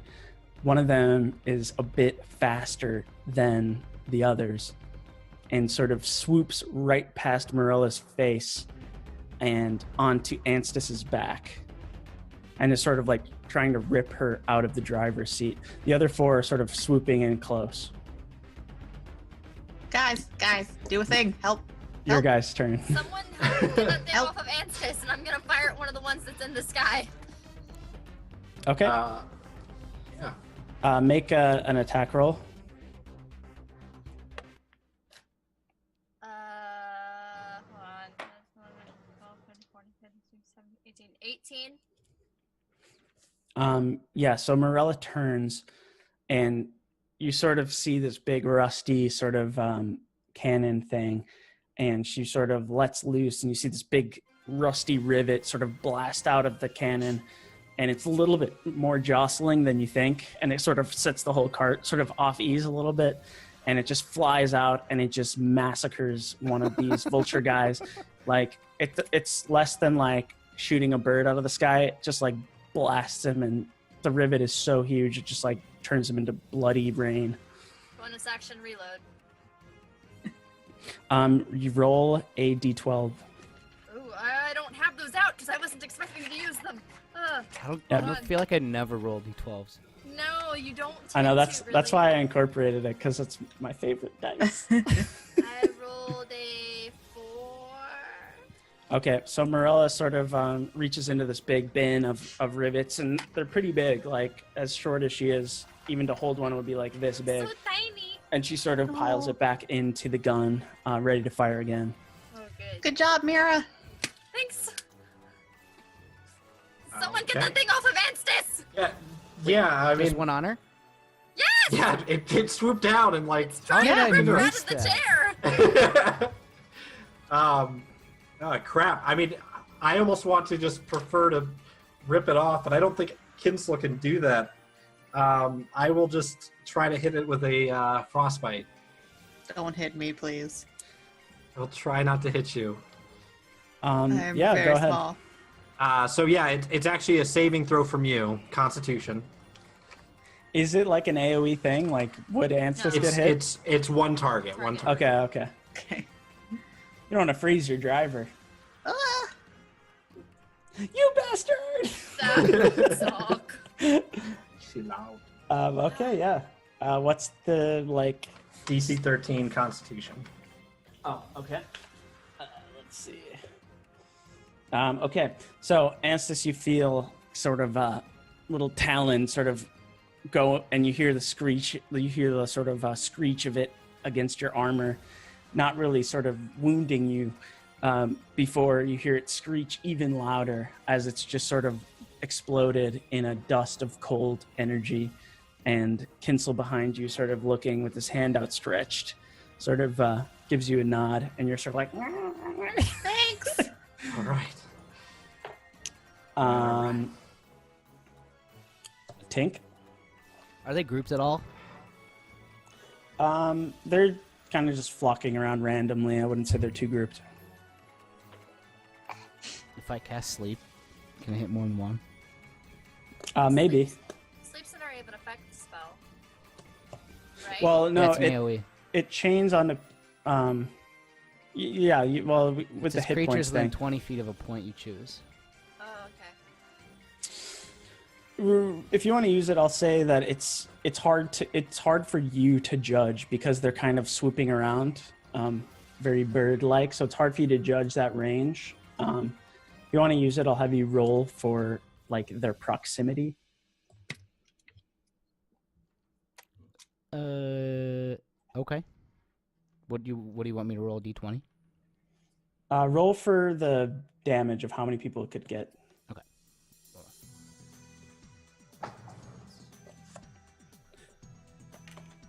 God fucking damn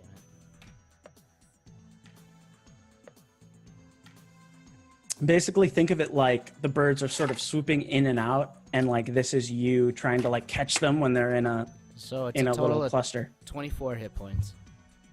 Okay. Roll a d20 to see how easily you can kind of catch them while they're kind of close. Just a pure 20, D20. Yeah, just a pure d20 with no modifier. Straight up 12. Okay, so you reach out and you try to, they're kind of swooping in and out and in and out, and there's times when they're kind of bundled, but there's times where they're not. And you're able to catch two of them in the air, and you sort of see them just stop cold and sort of go, and two of them seemingly fall asleep and drop out. Okay. Cool. Anstis, I'm going to have you make a driving check with a d20 plus your dex mod. Okay. Oh. Natural 20. Yay! Oh, damn. So the cart kind of rumbles along. Anstis is sort of putting the pieces together of how this thing just actually works. And you come across this sort of archway, and Anstis makes the judgment call. The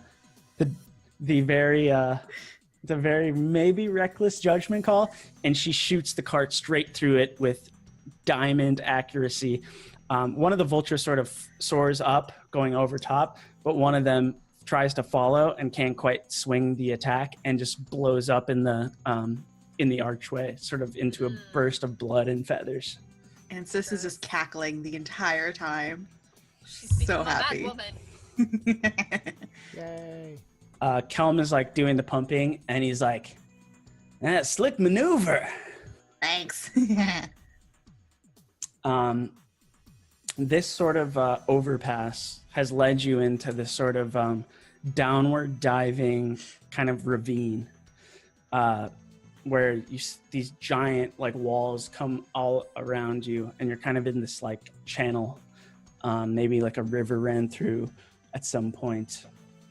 And as you see this last vulture sort of flocking after you, you feel a rumble even bigger than the one that your cart's making. And sort of tumbling around the bend behind you, you see these giant black oxen-like creatures, and you've got a pretty much Mufasa-style stampede coming right behind you. God damn it. And you're just driving through this big ravine, and you still got one vulture guy on your butt. What do you guys want to do? Does this gun rotate? Gun rotates all the way around. Great, I will fire at the vulture dude. Okay, yeah, make an attack roll. Alright.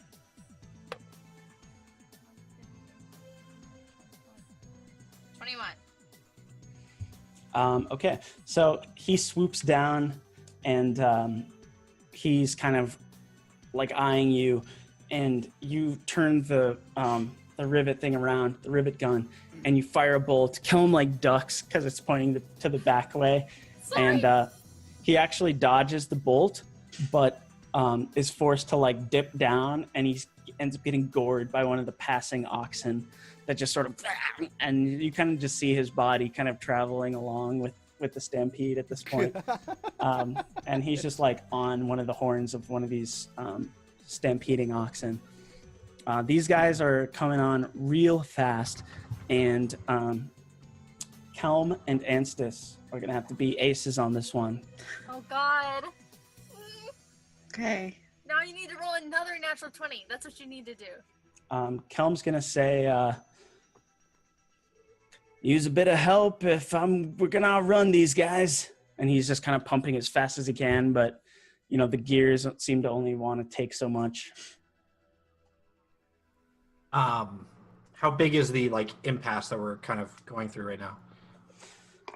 It's like just like a straight up ravine. So it's probably like 15 to 25 feet wide at any given time. But you've got these giant walls going up either side. So you're like in a gulch. Do I need to roll to reload? I'm sorry, I forgot. Yes, you do. Okay, I forgot. And the only threat right to us right now is these things that are following us, right? Yeah, the stampede behind you. Can I cast Entangle and make the terrain behind us difficult terrain? Yeah. 20-foot square, so should slow them down a little bit. Yeah, I mean, with a 20-foot radius, you can pretty much clog the whole area. Yeah, then I'll do that. Anything has to happen, or you can just do it.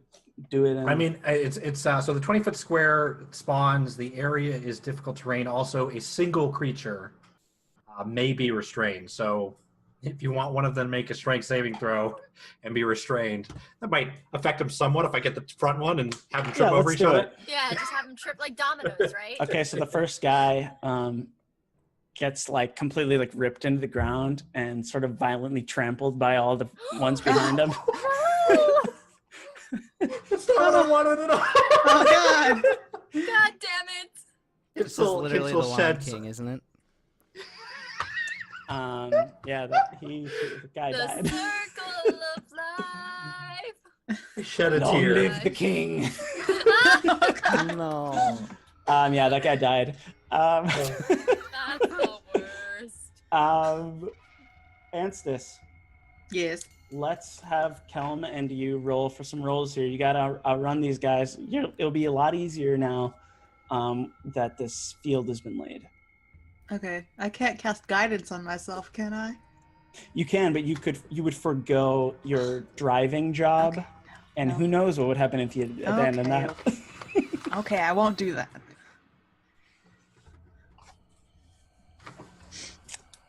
Kelm's roll's not good, guys. No.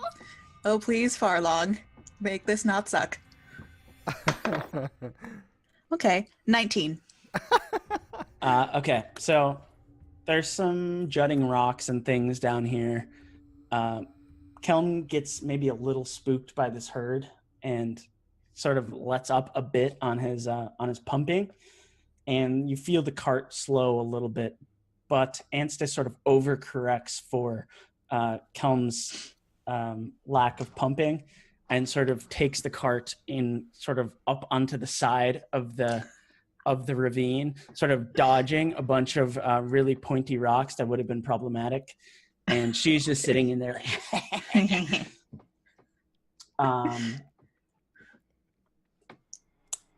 You continue down the ravine, and you see these oxen sort of hitting this big patch of tangled. How does that spell manifest? Just vines and weeds grow from the ground and begin to. Just makes it difficult to grab onto the thing. You see the pack of oxen sort of struggling with a bit of vines and grass that they're probably not used to in the canyon land, and some of them get kind of stuck. But once the ones kind of get stuck, the other ones behind them sort of pursue onward past them after you guys. And the stampede isn't massive any longer, but it's got a couple of very angry-looking horned bovine kind of characters running, like hoofing after you. You see in the distance sort of end of the ravine where you could kind of peel up and back out into proper canyon land. And sitting up top of the end of the ravine, you see this big, sleek, black and orange painted cart, much like your own, or much like that fancy one you saw at the shop. But it is just perched there, and you see, unlike your cart, you see two cannons. And as you kind of trot upward and the sort of oxen are coming after you, you pass right by it, and in a moment of slow motion, you look at it, and you see it boarded by a whole bunch of black and orange feathered armor wearing folks. And as you pass, they say, "We got one, boys!" And you see it sort of peel out and sort of chase after you. And you've now got an Oath Rivet Rover right on your tail. God damn it.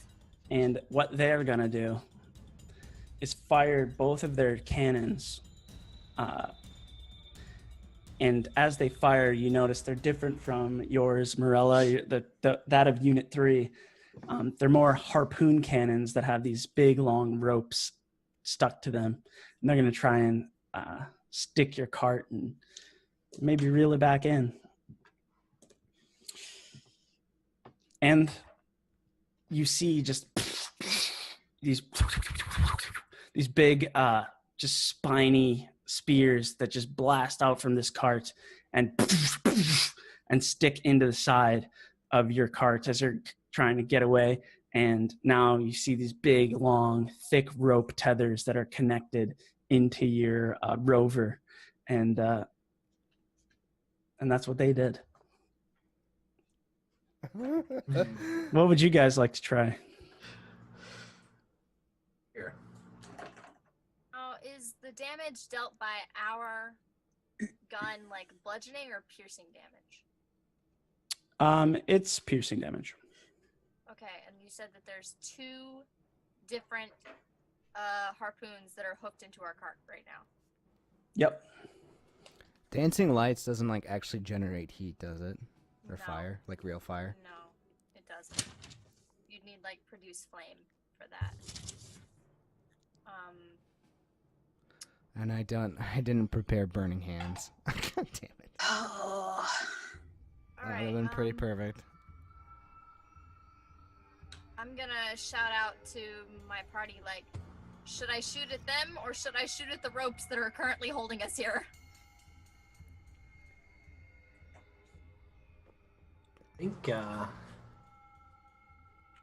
hit the ropes. The ropes.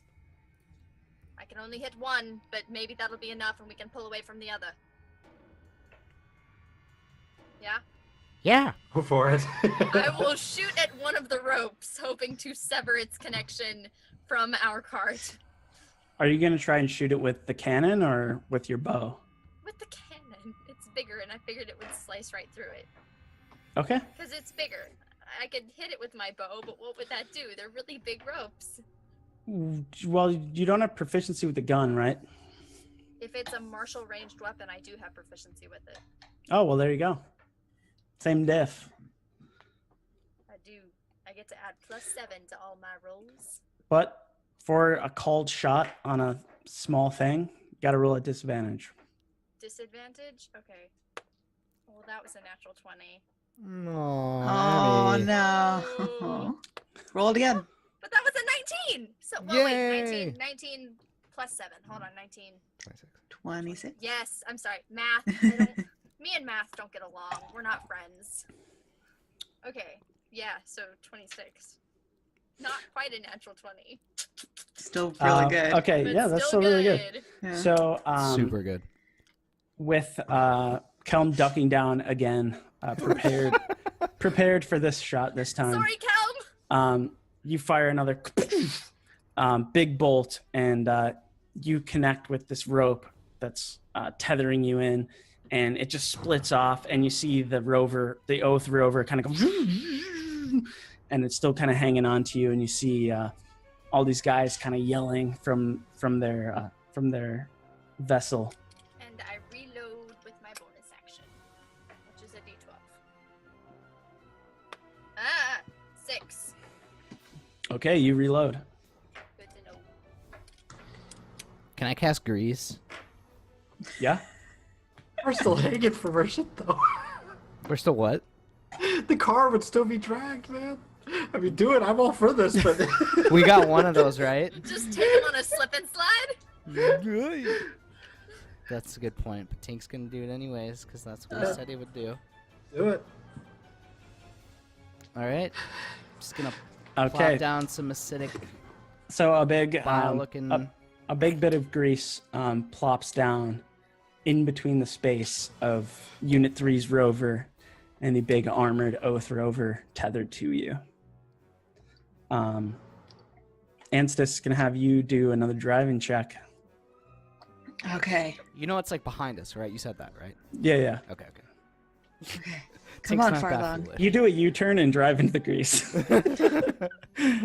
It might happen. Who knows? Ideally, they drive off the side and it just rips out and we're okay.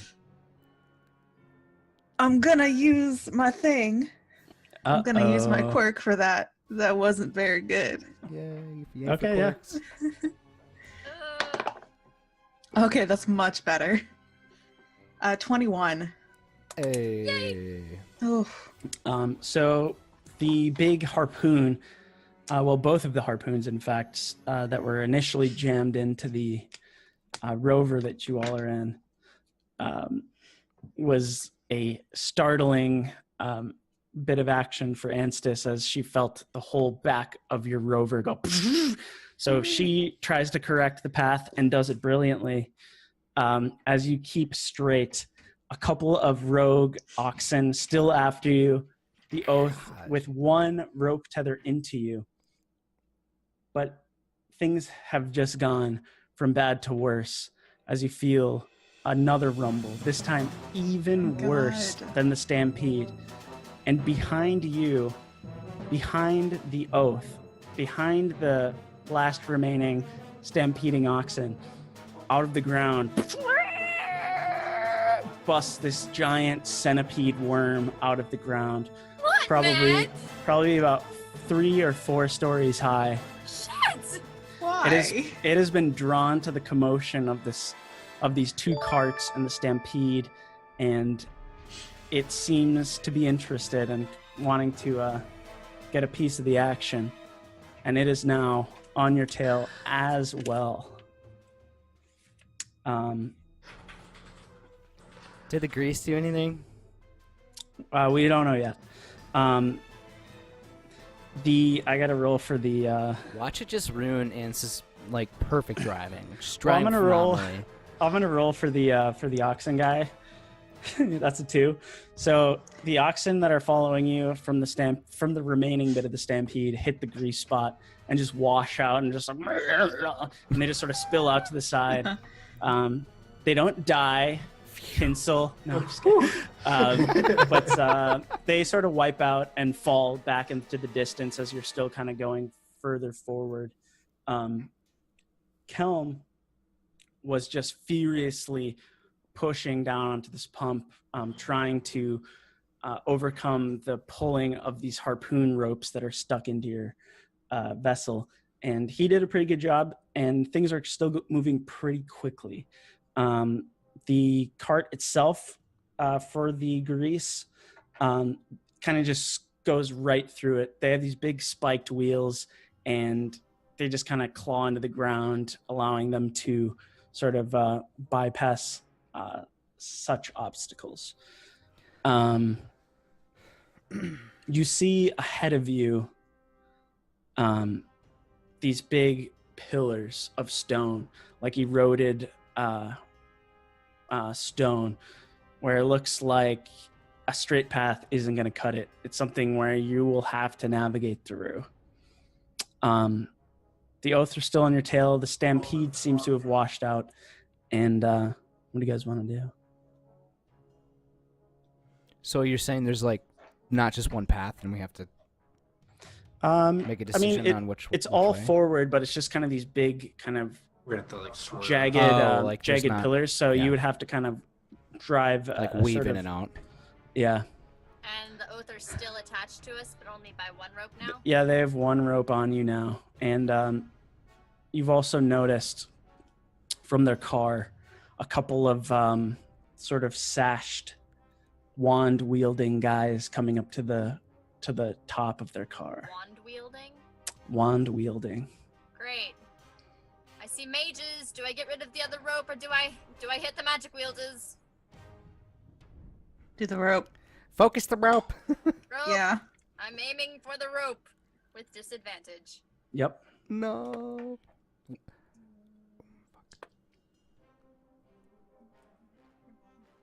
22. With disadvantage?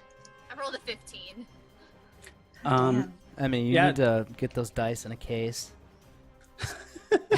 I'll Just show you bow the to lucky him one. all I'll the show you the time. lucky one. This one right here is the lucky one. Okay. just got it. like before, the rope is cleanly severed by a large rusty rivet fired from the cannon, and the oath vessel behind you sort of spins out and doesn't spin out, but it spins a little bit, but it corrects its path and still kind of on your tail. And just behind it, you see the big giant centipede sort of going. Maybe Even it'll behind eat them. Maybe. That Maybe. would be great. Eat the oath and leave us alone. Hunger satisfied. Kinsel, Tink, and Ansys, you're gonna have another driving. Okay. How far back? Whoa, are whoa, the- before you roll, are you gonna? Okay, well, we'll do Ansys first. So you see a couple of pillars ahead of you. There's sort of a straight ahead way to go that's kind of got the biggest gap, or there's a right way that has a smaller gap, and a left way that has sort of a big gap but kind of rocky. Which way would you like to go? So just to reiterate, the big gap is sort of just clean, looks clean into the center. The left one is real narrow, and the right one is sort of rocky, spiky terrain.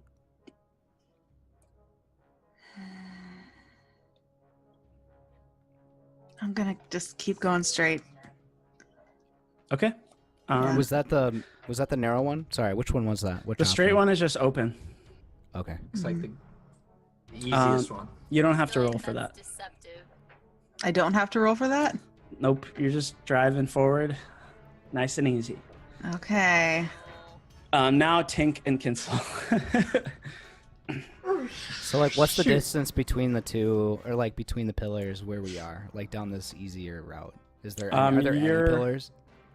Well, I suppose it would depend on the timing between when you do what you do and Ansys made the choice that she made, but you're probably like, I think it would be safe to say 30 feet between this pillar zone. If you want to like make your action before you arrive. I'm thinking about casting Fog Cloud with my last spell slot, and I just don't know like if they're like in the shit. Like, are they already amongst the pillars, and like that's actually gonna maybe cause them to have an accident, or are they like way beyond? No, us the now? Oath guys are behind you now. Now that the So they're out of that. Okay. Well, I am just gonna cast Ray of Frost then at one of those mages. okay. Okay, cool. 13. Yeah, so you see the Oath vehicle sort of getting its bearings and sort of re-getting itself straight. And Tink sort of gesturing a hand back towards them just sends this crisp line of green pale frost towards one of these wand wielders, and it just like blasts him in the face, and he sort of flies off of the side of the vessel, little Wilhelm scream like "Ah!" And he falls backward into the dust, even the giant centipede ignoring him. How many more Of are course, there? it's ignoring. It's hard to tell because it has high walls, unlike your vessel, but you could see the gunner, you could see one wand-wielding guy, and you can see the pumper of their car. Oh damn! All right. Dang it! All right. How far is it between their car and ours? So let's say 30 feet. Should have aimed at Okay. the pumper. Yeah, I want to. I guess I don't have anything good for this situation. I think I'm going to turn into an ape, Oh, Okay. and I want to try to. I want to try to yank the where this is embedded into our car out if I can. I should have probably asked if that would be possible, but heat of the moment, I turn into an ape and I try to rip this thing out. You mean as a weapon? I mean, Morella already severed it. Oh, are both ropes severed? Yeah. I cut. Oh, sorry. My apologies. Okay, But never you mind, could just never be mind. an ape with a big like harpoon spear. That could be cool. There is the potential of throwing it back. Shoot. No, I guess we'll just follow suit and try to hit this other mage. Only offensive spell for this situation is frostbite, so DC 13 con save. Okay. Oh. Natural 20. Okay. Damn. Shame. A shame. So yeah, you see this other guy, he sort of sees his friend get completely blasted by frost, and he sort of thinks better of his arrival to the deck of this vessel and sort of ducks down and avoids with a sprout of magic your spell. You do hear a loud as a browser from the side of the cart has charged his laser and is gonna he's gonna firing. try and fire at the pump guy. Would you say he's firing his laser? I would say that. He fires and hits this pump guy, but he is a big burly guy. He seems disrupted, but the pump mechanism, much like Kelm is operating, is damaged. And you see the Oath vehicle kind of, and you see yours kind of speeding a bit ahead.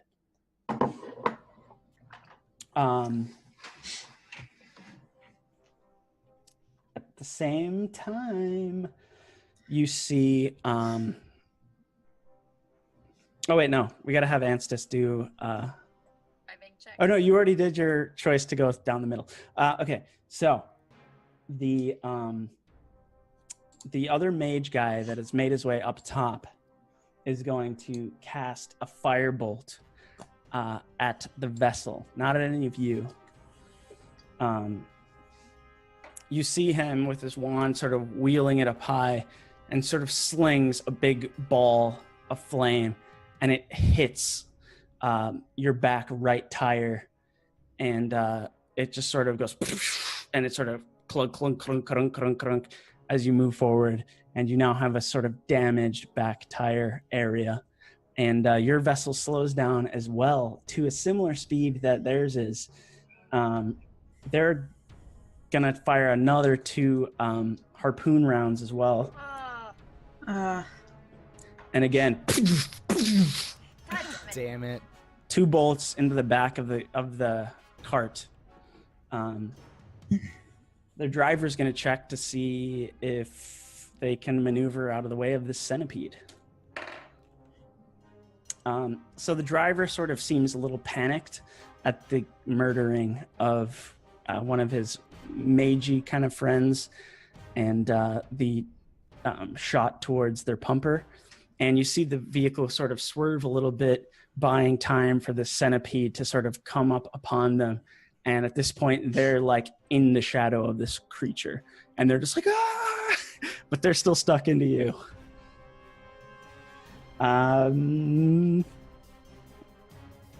Back to you guys. Let's start with Anstis. You've taken a path that is pretty open. And it works in your favor for a good bit of time as you kind of just go, and you see that these big pillars are to your right and to your left. But before you, at the very end, you see a giant metal kind of gate. And it looks like you can't really swerve right or left in time to pass it. It's just a giant metal gate between 2 of these pillars, sort of this rusty gate kind of thing, and you're heading towards it at a dastardly speed. This is something that the whole party can choose to react to.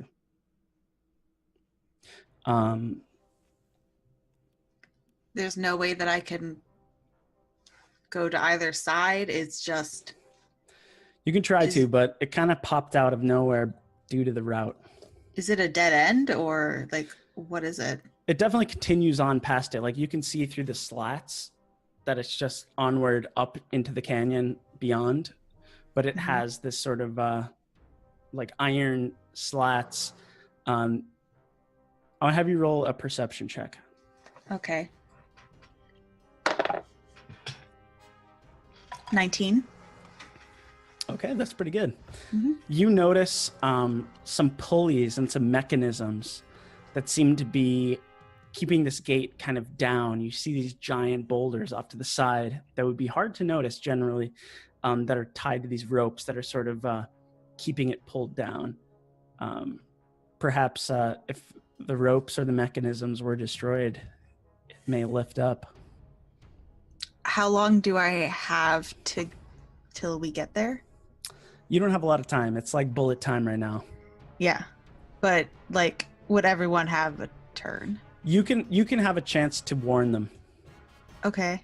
So I'm destroying more ropes, is what I Rope Hey, guys. Slayer. Guys, up ahead. Get the ropes, the boulders, the ropes, Right. I will say please. there are 2 systems of ropes that hold this gate. Okay. What if I just Two- fired at the gate? I can shoot at one. Right? Sure. You got a crossbow now. Well, can I not use a spell? Can I use Ray of You can Frost? use a spell. You can. It's all good. What do you want to do? Do the ropes connect to one pulley system? No, they connect to, like, they're both kind of individually set up against these 2 pillars. Okay. I can fire at one and Tink can fire at the other. Sure. Sure. All right, I'll fire at one.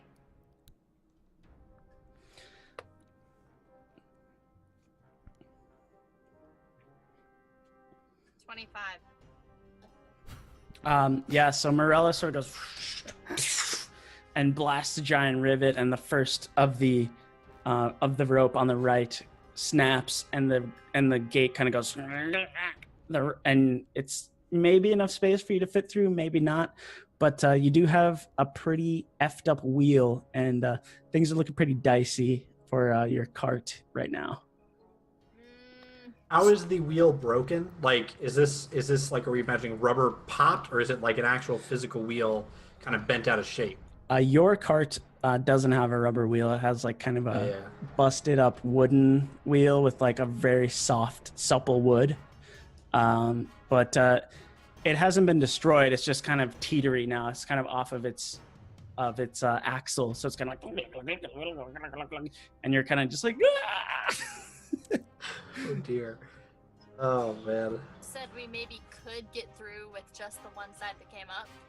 maybe be hard with your busted wheel too. Would mending work on the wheel? That's what my curiosity is, but it doesn't sound like a mending issue. It sounds like a Mending would work on the wheel. Ooh, do that. do that. I can do that. Do it, I can mend the wheel. Hooray! please. I will do that. I will mend the wheel. Save us, Kinsel. Okay. The wooden so properties. How does Kinsel's mending sort of manifest? So I mean, I have to imagine I'm like kind of hanging off, because I have to touch this thing, right? So Yeah. I'm hanging off, like getting a look. Curiosity. I have in one hand I have my totem, and in the other I'm just eyes closed, like please, focus my energies. Soft glow emanates from my hand, and the light begins to circle around the wheel as it kind of reforms back into position. Yay!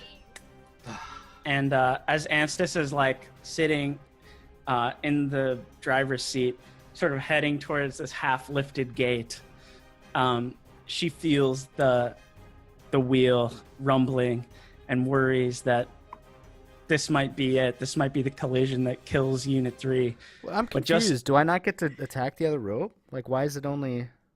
Yeah, you can still do it. I don't... But maybe I'm missing. Like, are there two on each side? There's two on each side, so you have like a Oh. rectangular gate that would go like zzz, in theory, or one of them is severed, so one lifted, like the Wait. boulder drops down, so it kind of went. So you have So like a if little he gets triangle the other space. Side, it should be okay for us to get through. Yeah. Yeah, but it could be okay now.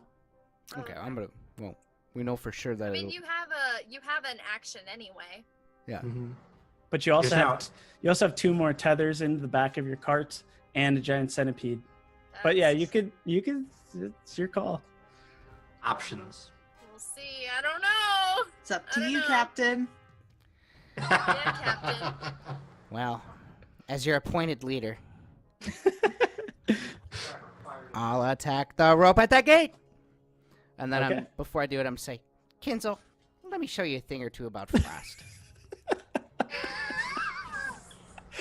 I rolled a 17. Thank God I didn't roll like a natural one. Okay, so is this another frost? What's it called? It's a ray of frost just at the rope. Okay. Yeah, so you attack the ray of frost. You attack the rope with a ray of frost, and it snaps with ease, and it kind of goes from a little triangle hole to kind of going to kind of lifting up, and you guys shoot through it with ease, and it's just maybe brushes a little sweat off her brow, like I'm too old for this shit. Behind you, you hear a loud noise as the giant centipede creature has caught up with these oath guys and sort of just plunges down on their cart like a whale, and it just kind of goes. And I'm gonna roll for the integrity of the little ropies that are attached to you. The ropes break off, and you are sort of sent on a violent tension sort of tizzy as the centipede sort of collapses onto these ropes. And so I'm going to have you make a dexterity saving throw. Okay. Okay. Please far along. Okay, that's a 19, so that's a 23.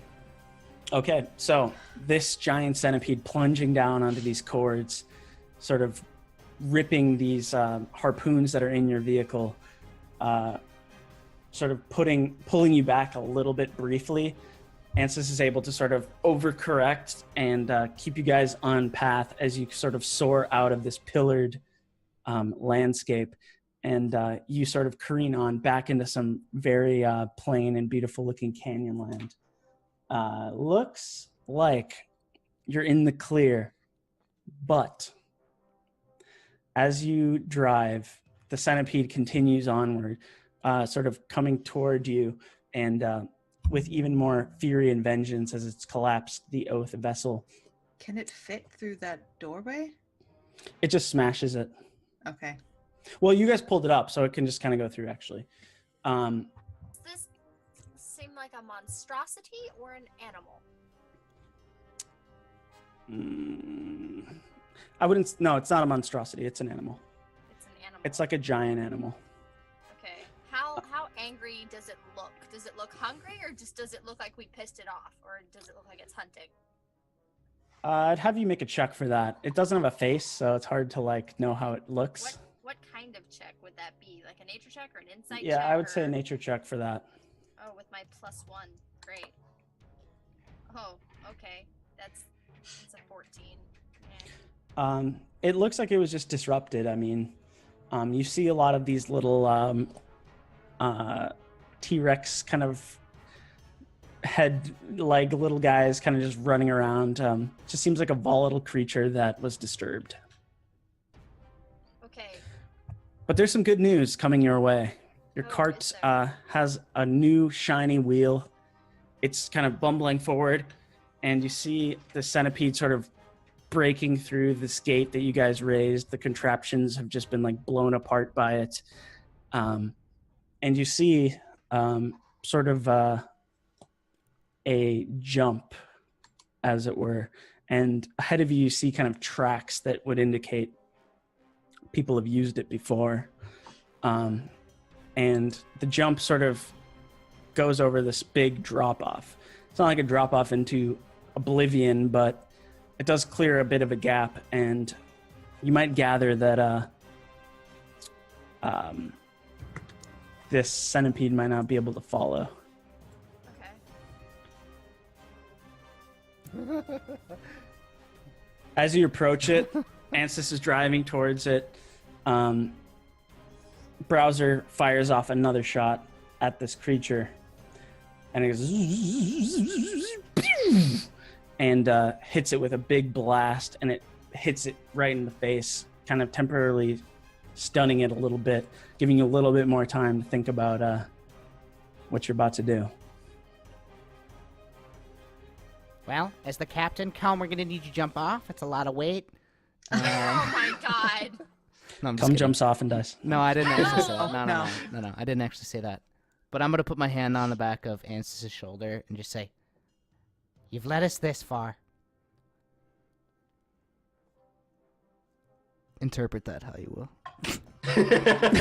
Do you have guidance? Are you giving me guidance? No, Ah, you don't need it. You've done so You well. don't need it. Cheers, buddy. I want it. Can I now go ape mode and use my boost in strength to assist Kelm in giving us the power needed to get through this jump? There. Yes, you sure There's can. the team Yeah, logic. Mine's that's like, dump the good. weight. You're like, here's the power. Yeah, so Anstis is driving forward. You're approaching this like little ramp, and you're sort of like,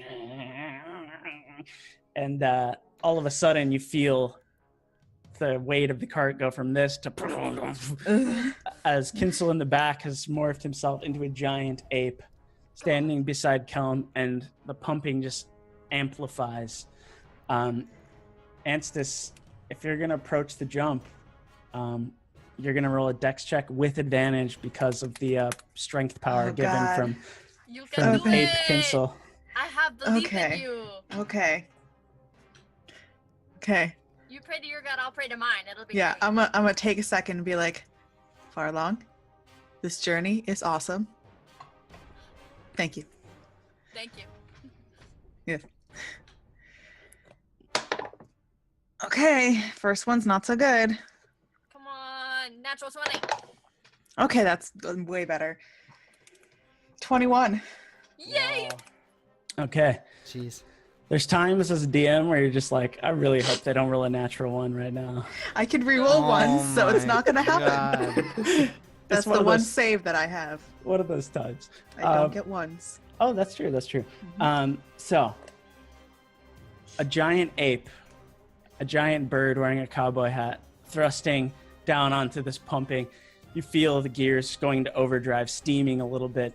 And it's just, you're kind of looking, surveying the horizon, looking for the optimal sort of part of this ramp to sort of careen the cart off of. And you find a spot you think you like, and you sort of steer the rover right over it, and the cart just goes, and it sort of slow-mos through the air, and you see like the gleam of the sun over top of it, and it just lands on the other side, and it's just you are certain that it feels pretty broken and beat up, but it lands, and it's like and it sort of just moves forward a lot slower than it had been going, and you see the centipede sort of reach the edge and sort of go and sort of rise up and look at you from the other side of the gap, and seems that you've escaped it. And it seems that you've made it to a simpler and more bad guy free part of Kunger's Canyon. Nice job, guys. That was fun. Yeah, that was good. You land. The cart seems pretty roughed up, but it plugs forth yet. Browser chimes up and he says, we're close to the rock where I hid, where the great artificer Osco was killed, and I had my memory core taken. Just beyond here, and we will reach it. The cart sort of goes, sort of puts forward, and soon you reach a sort of blank area with a big mountain side to the right, towards the ocean, and you reach this big sort of fang-shaped rock that's sticking out of the ground.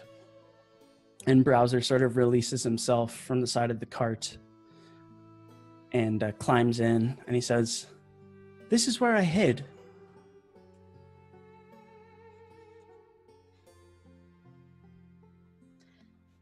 Should we tuck the cart away somewhere? Happened to it. Probably be wise. They were willing to take something so small. It probably has some value to them. Browser says, "Oh, that is a simple solution. You see this here?" And he sort of points to a little latch near the pumping mechanism. And he says, "Just remove this and this cart won't go anywhere. It's a simple solution for those in Kunger's Canyon to keep their rivet rovers from getting stolen." Are we sure that they won't, like, just scrap it and try to take parts? No, you're not sure. Okay. Oh dear. You could try and hide it somewhere, though. Are there any, We like, do both. yeah, are there, like, is there, like, a little nook? You can find you're in a pretty open area actually right now, but you can sort of find a little crevice to hide it in. It won't be that great unless you do something else, but it would just look like a big four-wheeled thing sitting behind, sitting in a little nook of a canyon. Behind a rock. Oh, that's not a thing I have yet. I was thinking I have a thing for that, and I was like, nope, that's a higher level thing. I don't have it yet. Oh. Darn it. Disguise vehicle. Gotta remember to take that one. I was thinking, what is it called? Hide in plain sight. And I could use like, yeah. so I could do that, but I'm not that high a level yet. I don't have hide in plain sight yet. That's a higher level ranger thing. Oopsies. You guys look around near this big fang-shaped rock that sort of sticks out of the ground, and You find another small little rock formation that you kind of could park the rover in, and it's not really hidden from plain sight though just yet. It's just kind of parked behind some rocks. Can we like move rocks like around it to kind of build up the rocks? So Sure, you can move rocks, but I mean, you would need real tall rocks because this thing is. Let's just hide to the best of our abilities and then like do the lock thing. And, Yeah. We'll lock okay. it. There's only Just a goblin. and it's not. We don't own this.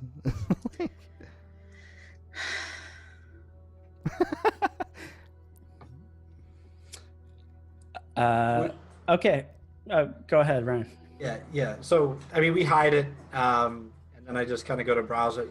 You were hiding here, but where were you originally attacked? Where did you come from? Here. That fang-sized rock I hid behind when Osco was killed.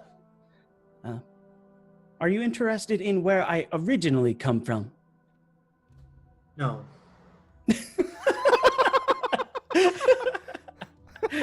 I start walking towards the rock. Ice cold. Jesus Christ. 6 charisma, baby. Let's go.